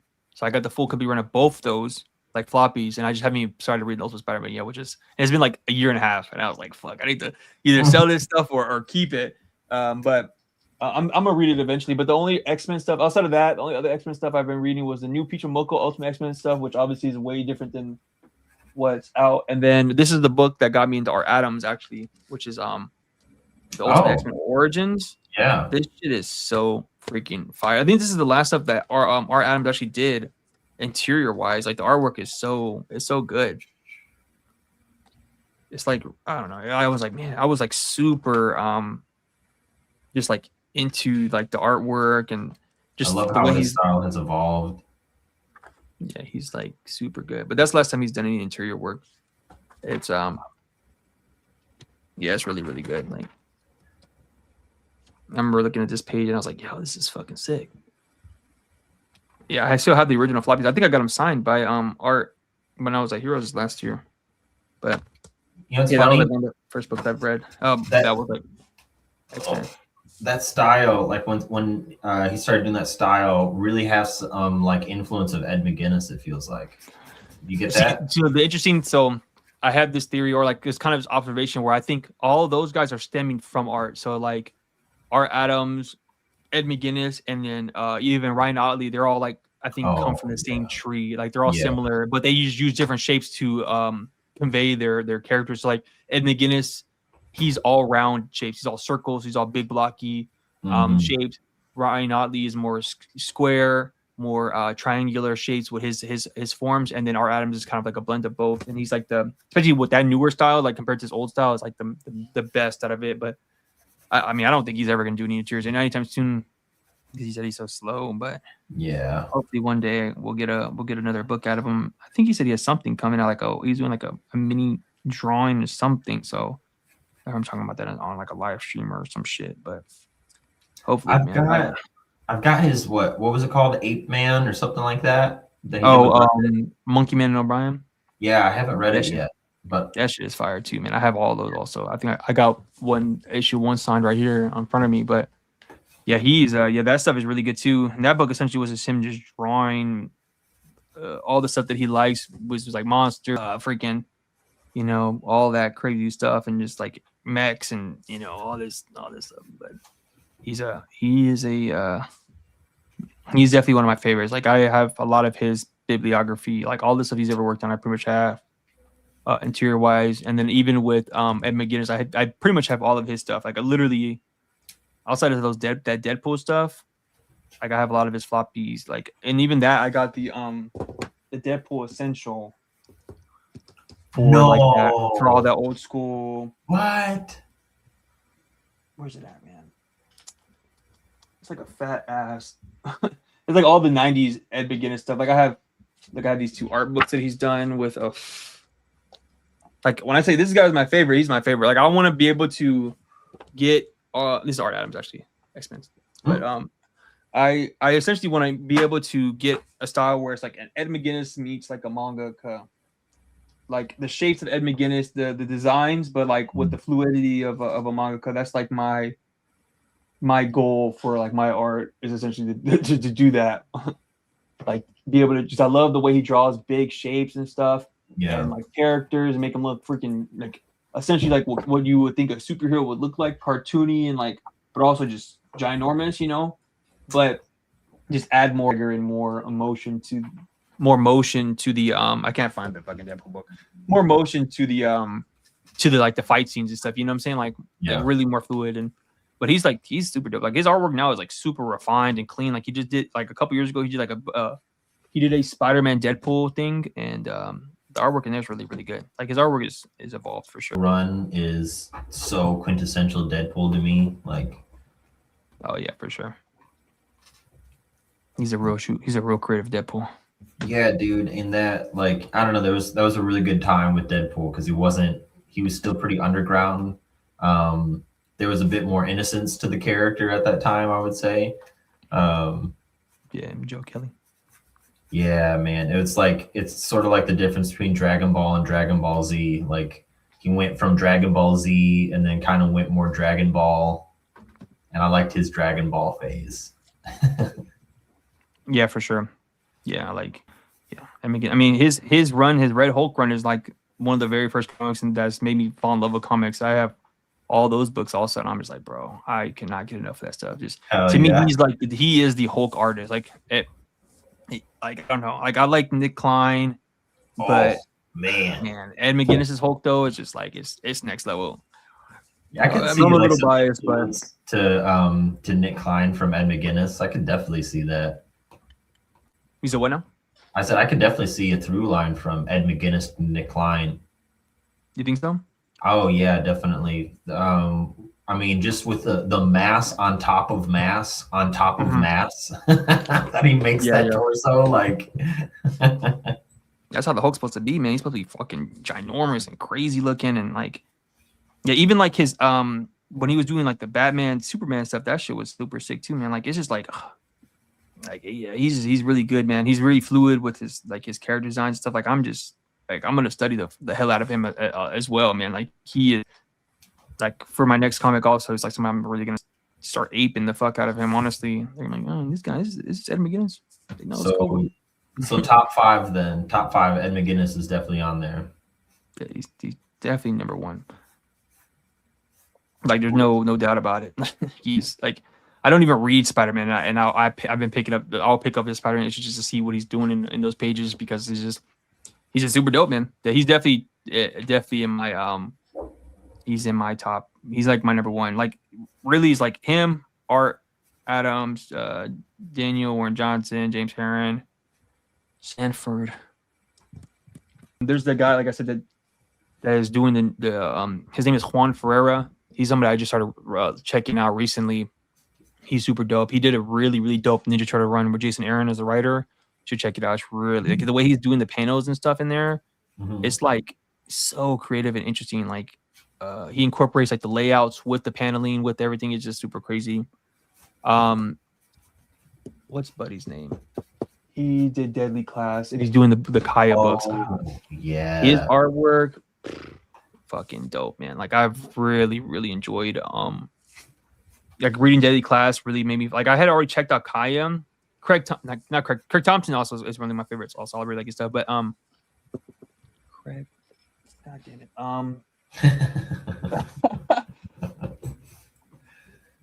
his name will pop in my head. But yeah, that guy, he's super sick.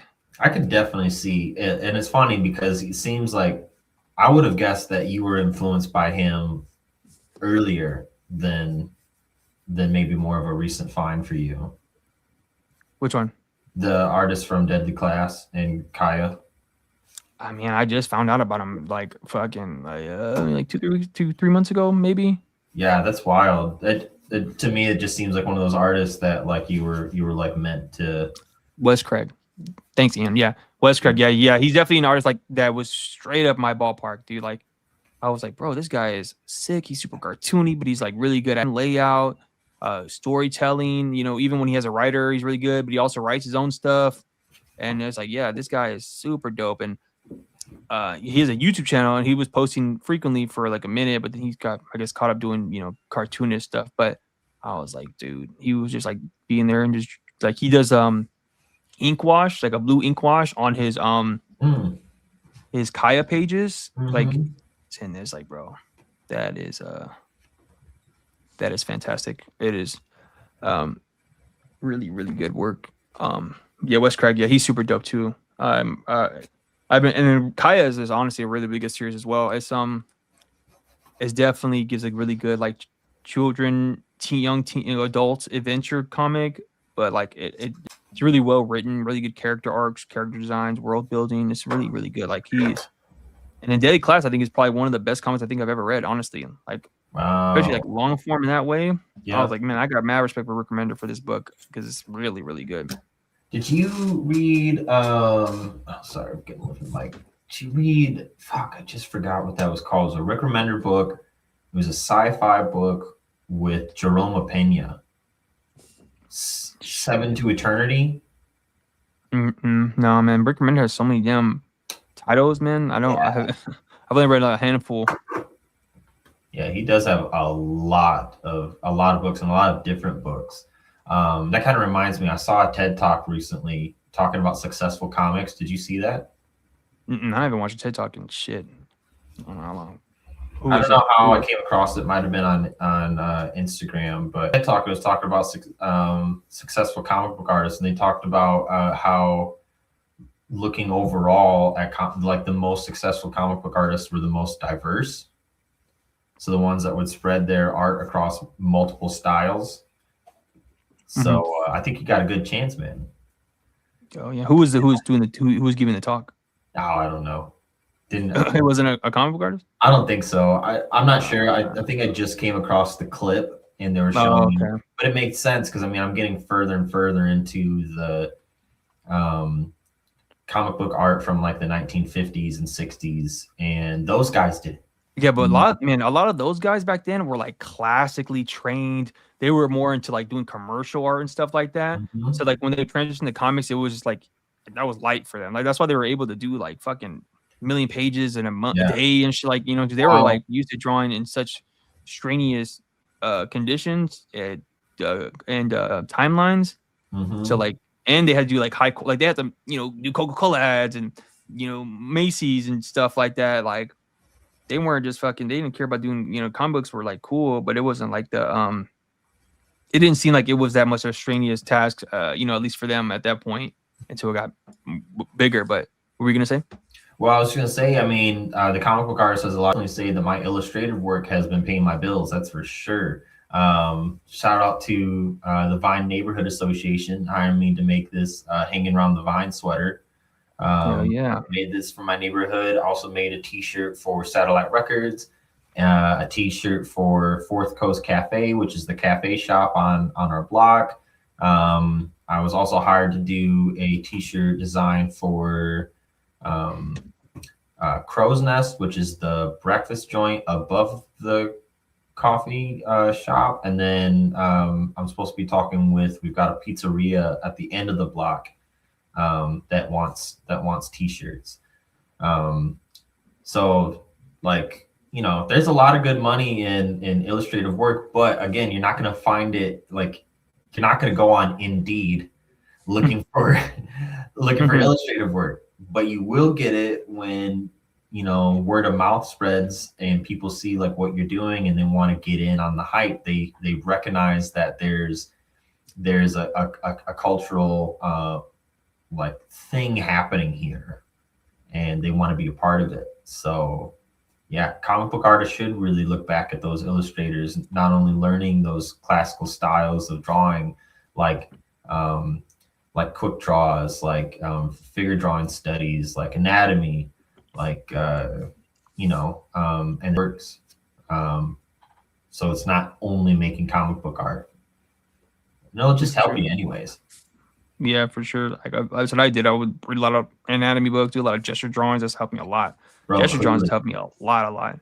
Yeah, you can tell. Well, I definitely knew that you were getting into the anatomy drawings because you can tell, and your anatomy has changed drastically over the last year. I particularly have noticed it with your connection of the pecs to the shoulders. You make like a really good connection there. Thighs look really good too. How you're just showing that the tear dot shape in the quad. I can't remember what that like major quad muscle is compared to the minor or whatever, but yeah, man, that's looking great. This page is looking awesome, by the way. Oh, thanks, man. I'm trying to go for like a cyberpunky, like just crazy look. I don't know. I was like, man, what am I gonna draw for the string? Because I'm not like, I'm in my quote unquote break phase right now, so I'm not really drawing anything except for like just like fun stuff. Like I don't have anything. Like I just finished this freaking video, so now I'm about to go balls deep into working on this next comic, like doing scripting and character design and environment design. So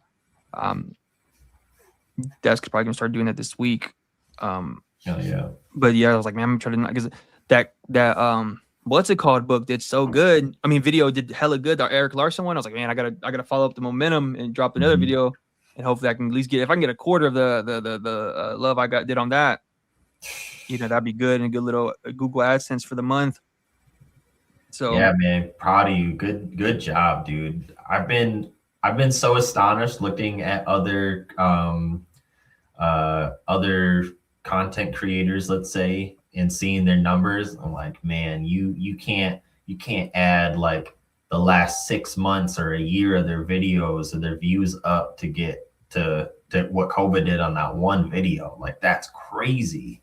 Bro, it's crazy. I'm not even joking. I was looking at like a certain comic book YouTube channel and I was like, this is insane. Like, yeah, it's crazy because I mean, you know, comic books are very niche, especially online, and it's really hard to break through past like the small group of people, you know, that already like are consistently watching that stuff. And I didn't honestly, I did not expect that Eric Larson video to do that great. Like that's one. I think I had the most popular video about Eric Larson online at this point. Yeah, I think on so. YouTube, especially about Savage Dragon, which like if you look up Savage Dragon, is very, very like not popular at all.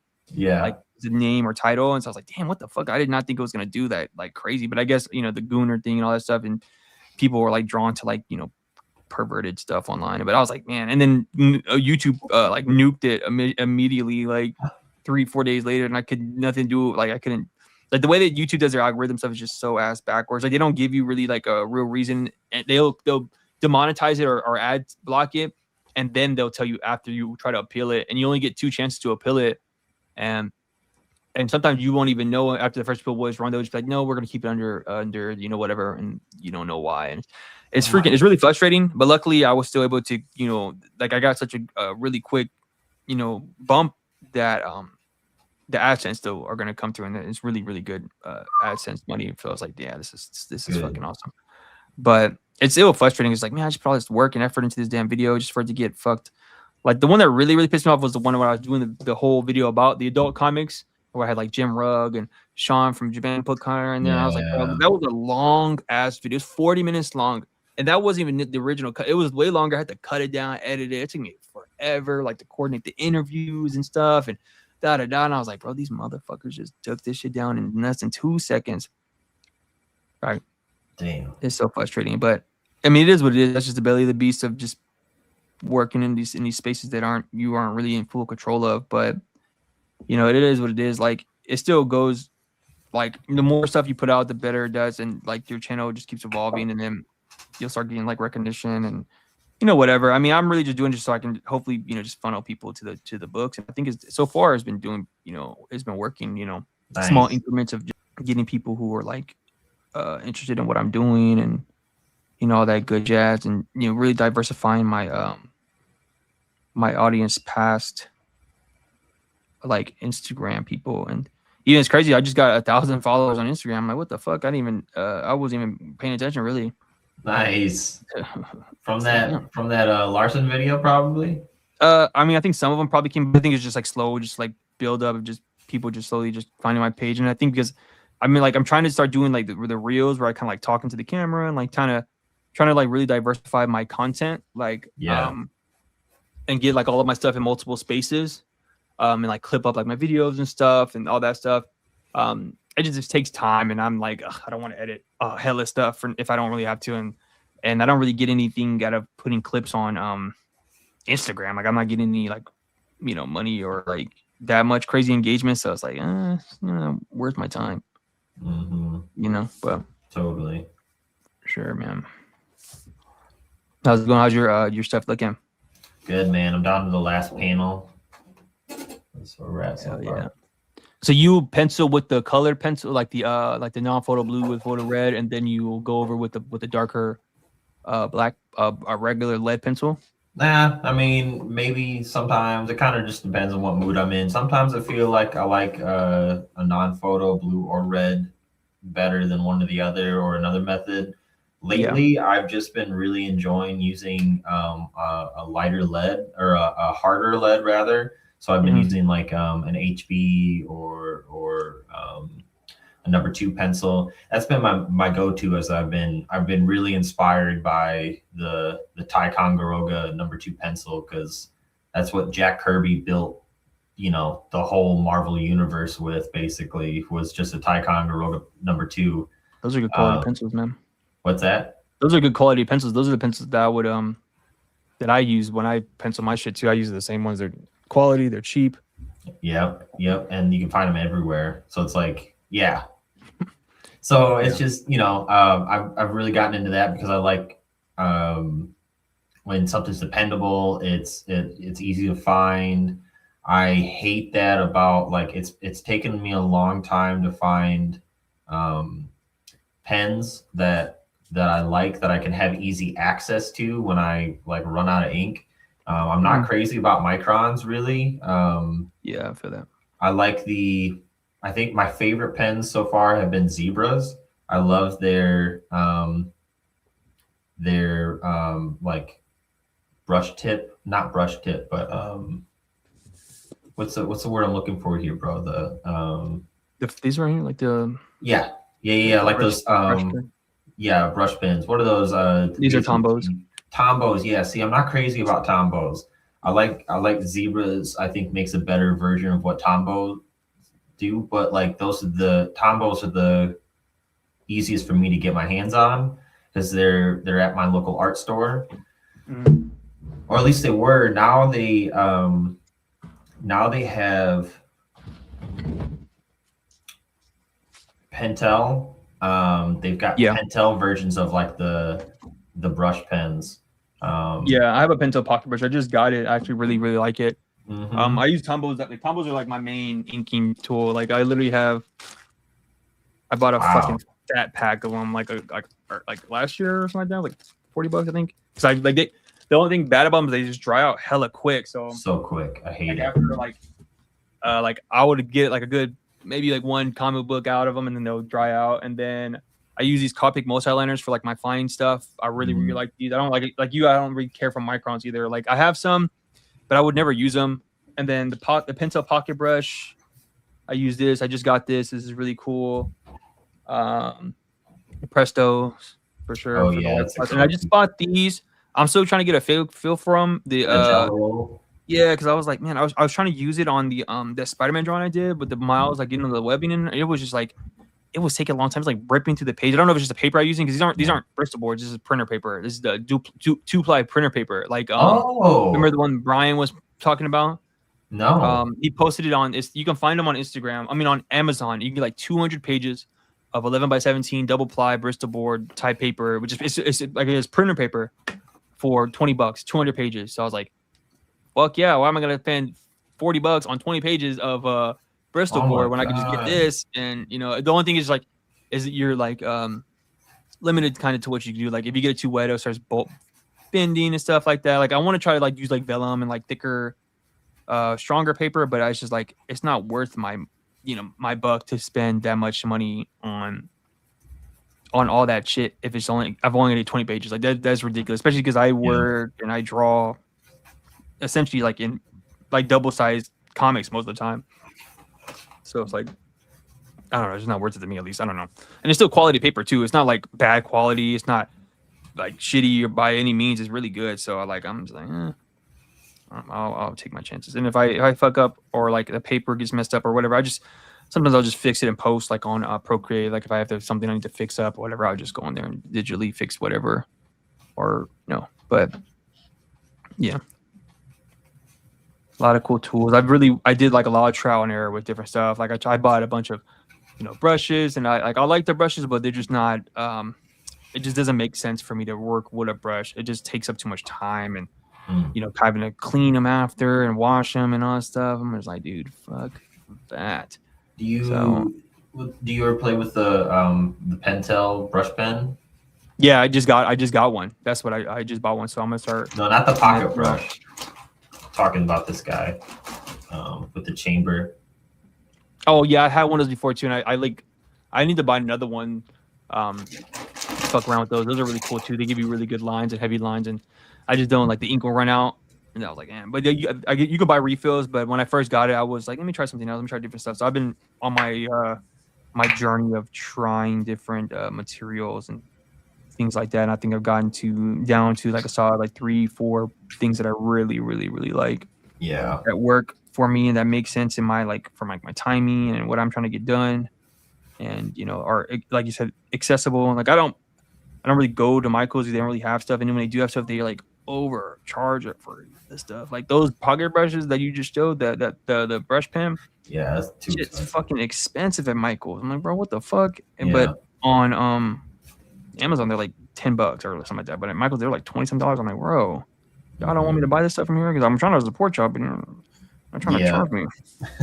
And then there's a local art store in my area, but it's kind of it's like 40 minutes away, and I'm just like, oh, there's no way I'm gonna go to that every time I need some supplies. Like if I'm already in that area, then I'll stop by to check stuff out. But yeah.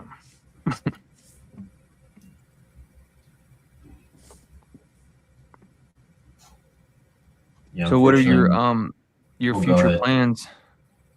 With comics? Yeah, comics and just what you got planned, like goals and stuff for like this year, if you feel like sharing them. But we can just talk comics is for sure specifically, I guess. Yeah, I mean that's everything really is comics. Like it is definitely my lifestyle. And it's my full-time career now. So yeah, so I'm gonna keep doing the so I'm going to be acting, or I am acting as the arts and events coordinator for the Vine Neighborhood Association. So for my neighborhood, I actually put on events.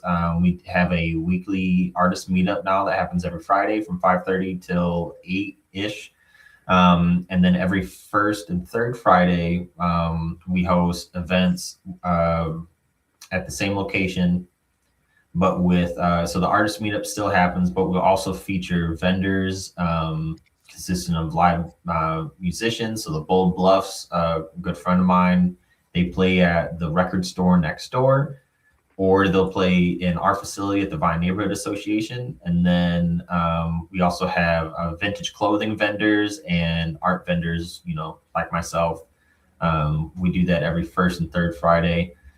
So definitely going to stay doing events with the Vine Neighborhood Association, stuff like that. We've got like a midwinter market that we're going to do at some point. That'll be really cool. That'll be like the whole building that we operate out of will be filled with vendors. And eventually we're going to make this into a block long bi-weekly event, pretty much. We have something like that already in Kalamazoo called Art Hop, but unfortunately after COVID, they had to start cutting down on how many days they could do that. And it went from being the first Friday of every month to now it's the first Friday of every other month. Mm-hmm. So we're just like, we're close to downtown Kalamazoo, which is where that happens. So we get to participate in it, but we're just going to keep doing our thing and participate in Art Hop when we can, but we're just making my goal is I'm helping the neighborhood build their own Art Hop that they can sustain hopefully when I'm gone. So focusing on that's a big part of it. But I got to get back to doing art shows because I've been putting so much time into the V&A. I haven't been putting much into vending, and that's been breaking me.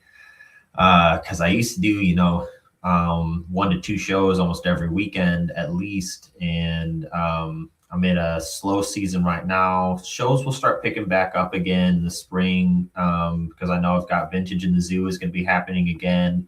That's that event that I do with Satellite Records where we go to these vintage markets.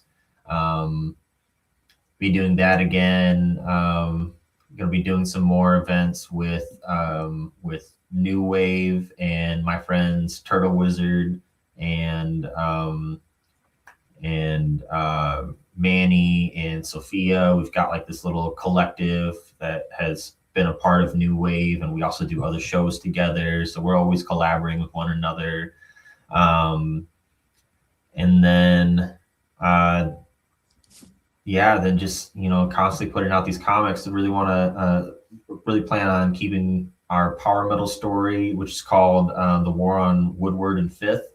Gonna be having that going consistently. Gonna keep doing La Escuela de Lucha as much as I can with Raph, and then we got this contract work that we're gonna be doing here shortly. That's gonna be starting shooting for the end of this month, beginning of February, with the goal of having our first book done by like mid-March and in their hands by the beginning of April. So it's at some point I have other stories that I'd also really like to tell. So somewhere, you know, I'd like to finish Samurai Will Never Sleep Again, which is the story that I did in Defective Comics issue 3.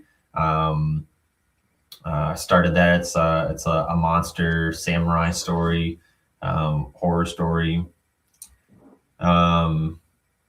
And yeah, so that's pretty much the future. Is just the same old, like just keep my head down and keep firing, bro. Oh yeah, that's the plan, right? That's the goal, man, to keep going. Yeah, I'm just keep doubling down the YouTube, work on some more projects. That's it, really. I'm gonna try to like do this project, and I'm trying to hone in on like 2 different stories. Like, so I'm gonna try to get this superhero comic going, and then just continue to work on AWOL and keep pushing that for this year. Like, I'm probably gonna do the superhero comic and then go back to work on AWOL and just try to fluctuate between those 2 series until I figure out something else to do. You know what I'm saying? And then just keep doing YouTube. Try to get this page as big and popping as possible.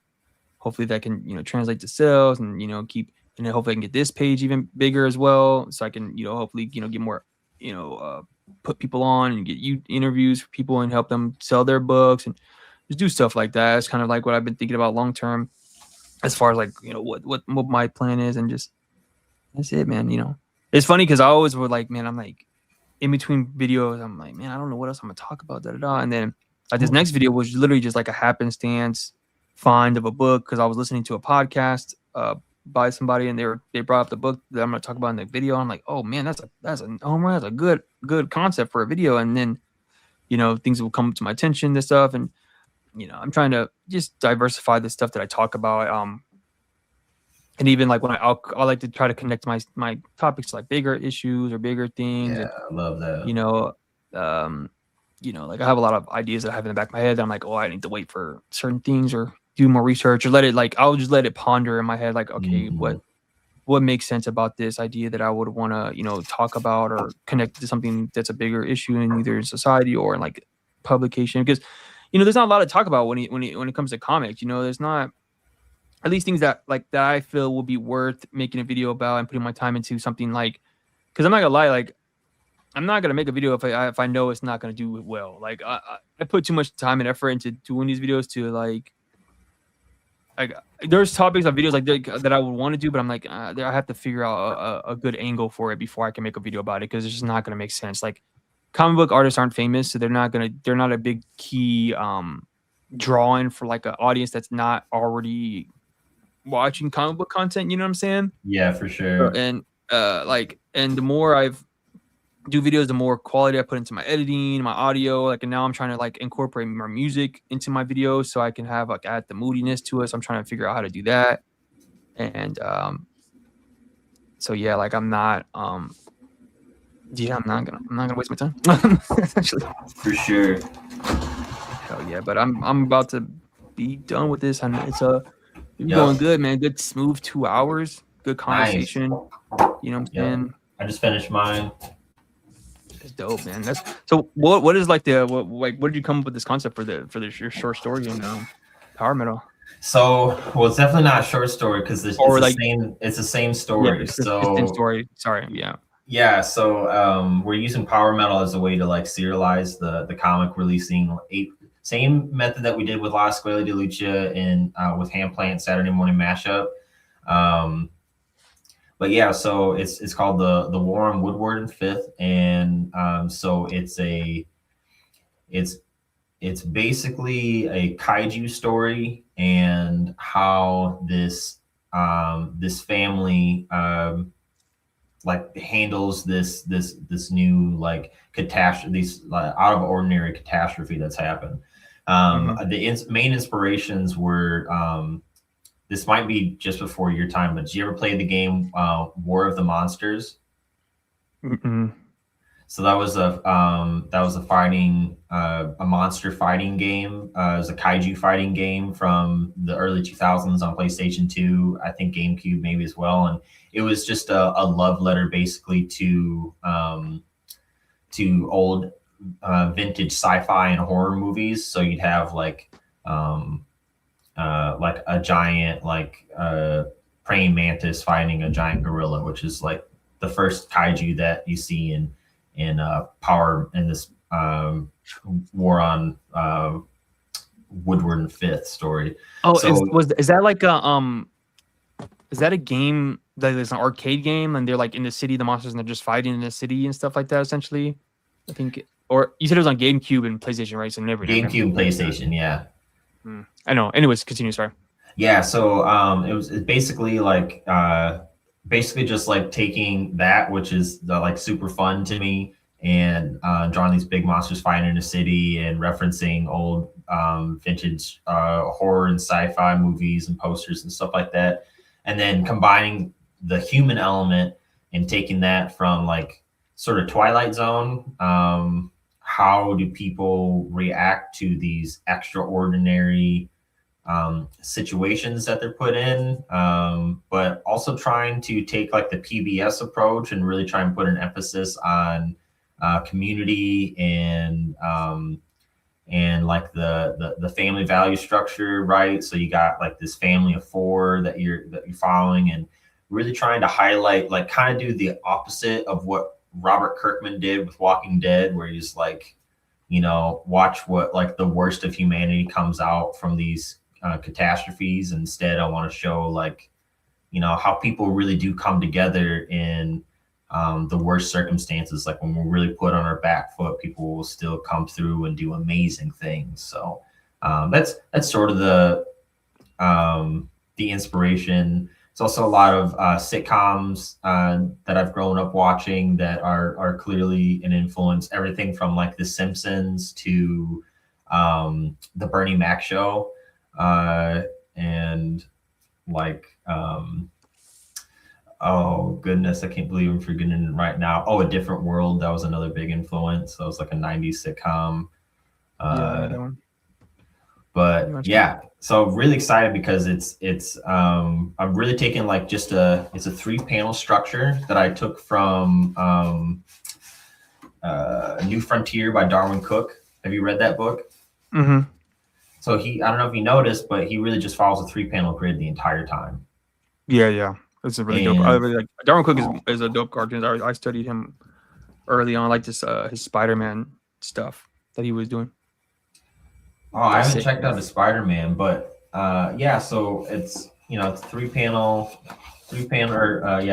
grid system that I'm using for everything, and then just I got that as like the initial layout, and then that helps inform me on like what I'm gonna do. So it makes for a really quick read, and makes for obviously a quicker thing that I can knock out, and yeah, that's our main story that we're working on with Mike Walsh, and eventually it got like Jay, our homie from China now. He was from France. Now he's from China. That's gonna be helping with like designing like fashion design for the characters, and just like bringing him in for like advice and stuff like that.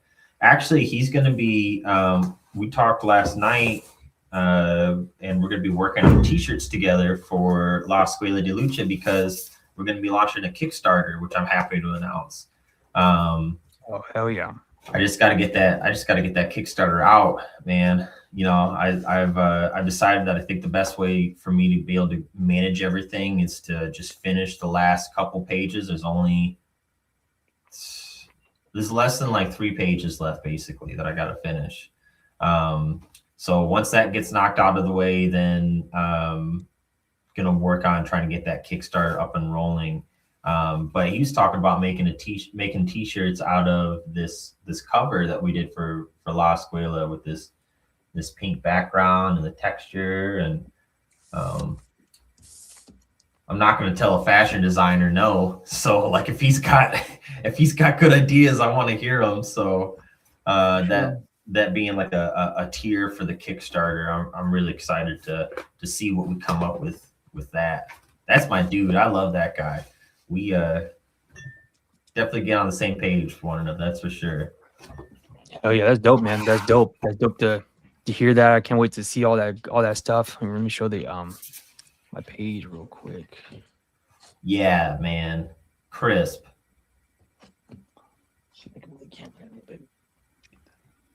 But yeah, that's sick, man. Yeah, I just came up with. Dope. I don't know. I was like trying to look at like cyberpunk references like on like Pinterest and stuff, and I was like, man, I don't know how these people are able to get all that stuff like that. Yeah. Yeah, like add all that like extra details. Like you really have to like get your brain just wired for that. Let me switch cameras, and then we're gonna wrap it up. Let me switch back to my face camera. All right, man. I appreciate you for stopping by, having a chat, man. This is a long time coming. Yeah, for sure. You know, dude, you're an inspiration. You're doing the work, man. People need to really be paying attention because you're doing it in a different way than anybody else has ever thought of or has actually put into practice. So I just want to give you your flowers. To, continue to make your comics. They're super dope. Can't wait till the Kickstarter comes out. Actually, I'm gonna need you to send me an early copy of the book. But, yeah, bro. Later. I still got your copy here. Don't worry, I got it right here. Yeah. So everybody can go check out Devin, DevIll on Instagram. Everybody go check out his books. Go follow him. He's doing good work, good inspirational work. He donates books and stuff all the time as well. Just a lot of real inter-community stuff that's really important, especially nowadays with all this stuff that's going on. And we, like you were saying before, it's just being with the community, being around each other, being a part of each other, and actually, incorporating that within, real life practice is always important. Anything you else got to say, man? Man, read more comics and make more comics. 100%. Still the marching orders. Hell yeah. And last but not least, guys, I got to pimp it one more time. The Kickstarter for AWOL. Yeah. Almost there. $70. And we'll be fully funded. 17 days left. If you guys can, click the link. I'm gonna drop it in the chat and go back to campaign if you're able. If not, it's all good. Even if you just give it a share, tell a friend to tell a friend. I would really, really appreciate it. Look at this piece, man. Tevo colored this. He did a great job with this. He's so good, bro. Yeah, he's fucking sick, man. And we have some cool variant colors and dope artists. Kevin Tran, Anthony Haddix, Ryan Webb. Super dope artwork artist. All the tiers. We got add-ons from other books that we worked on. My Spider-Man books. This is one of my favorite books that I've worked on, Troll Call, and then also the Dragon Ball Z Grand Design as well as an add-on and so much more. So if you guys can, please go back to campaign. I really appreciate it. Thanks everybody for watching this video. Don't forget to like the stream, subscribe to this channel. Also, I'm going to be dropping a new video essay probably right now or in the morning, depending on how I feel. I gotta check it out. So be on the lookout for that video as well. It's going to be about police brutality in comics. So we'll see how that goes. Good. All right, Devin, man. I'm in the stream. Peace.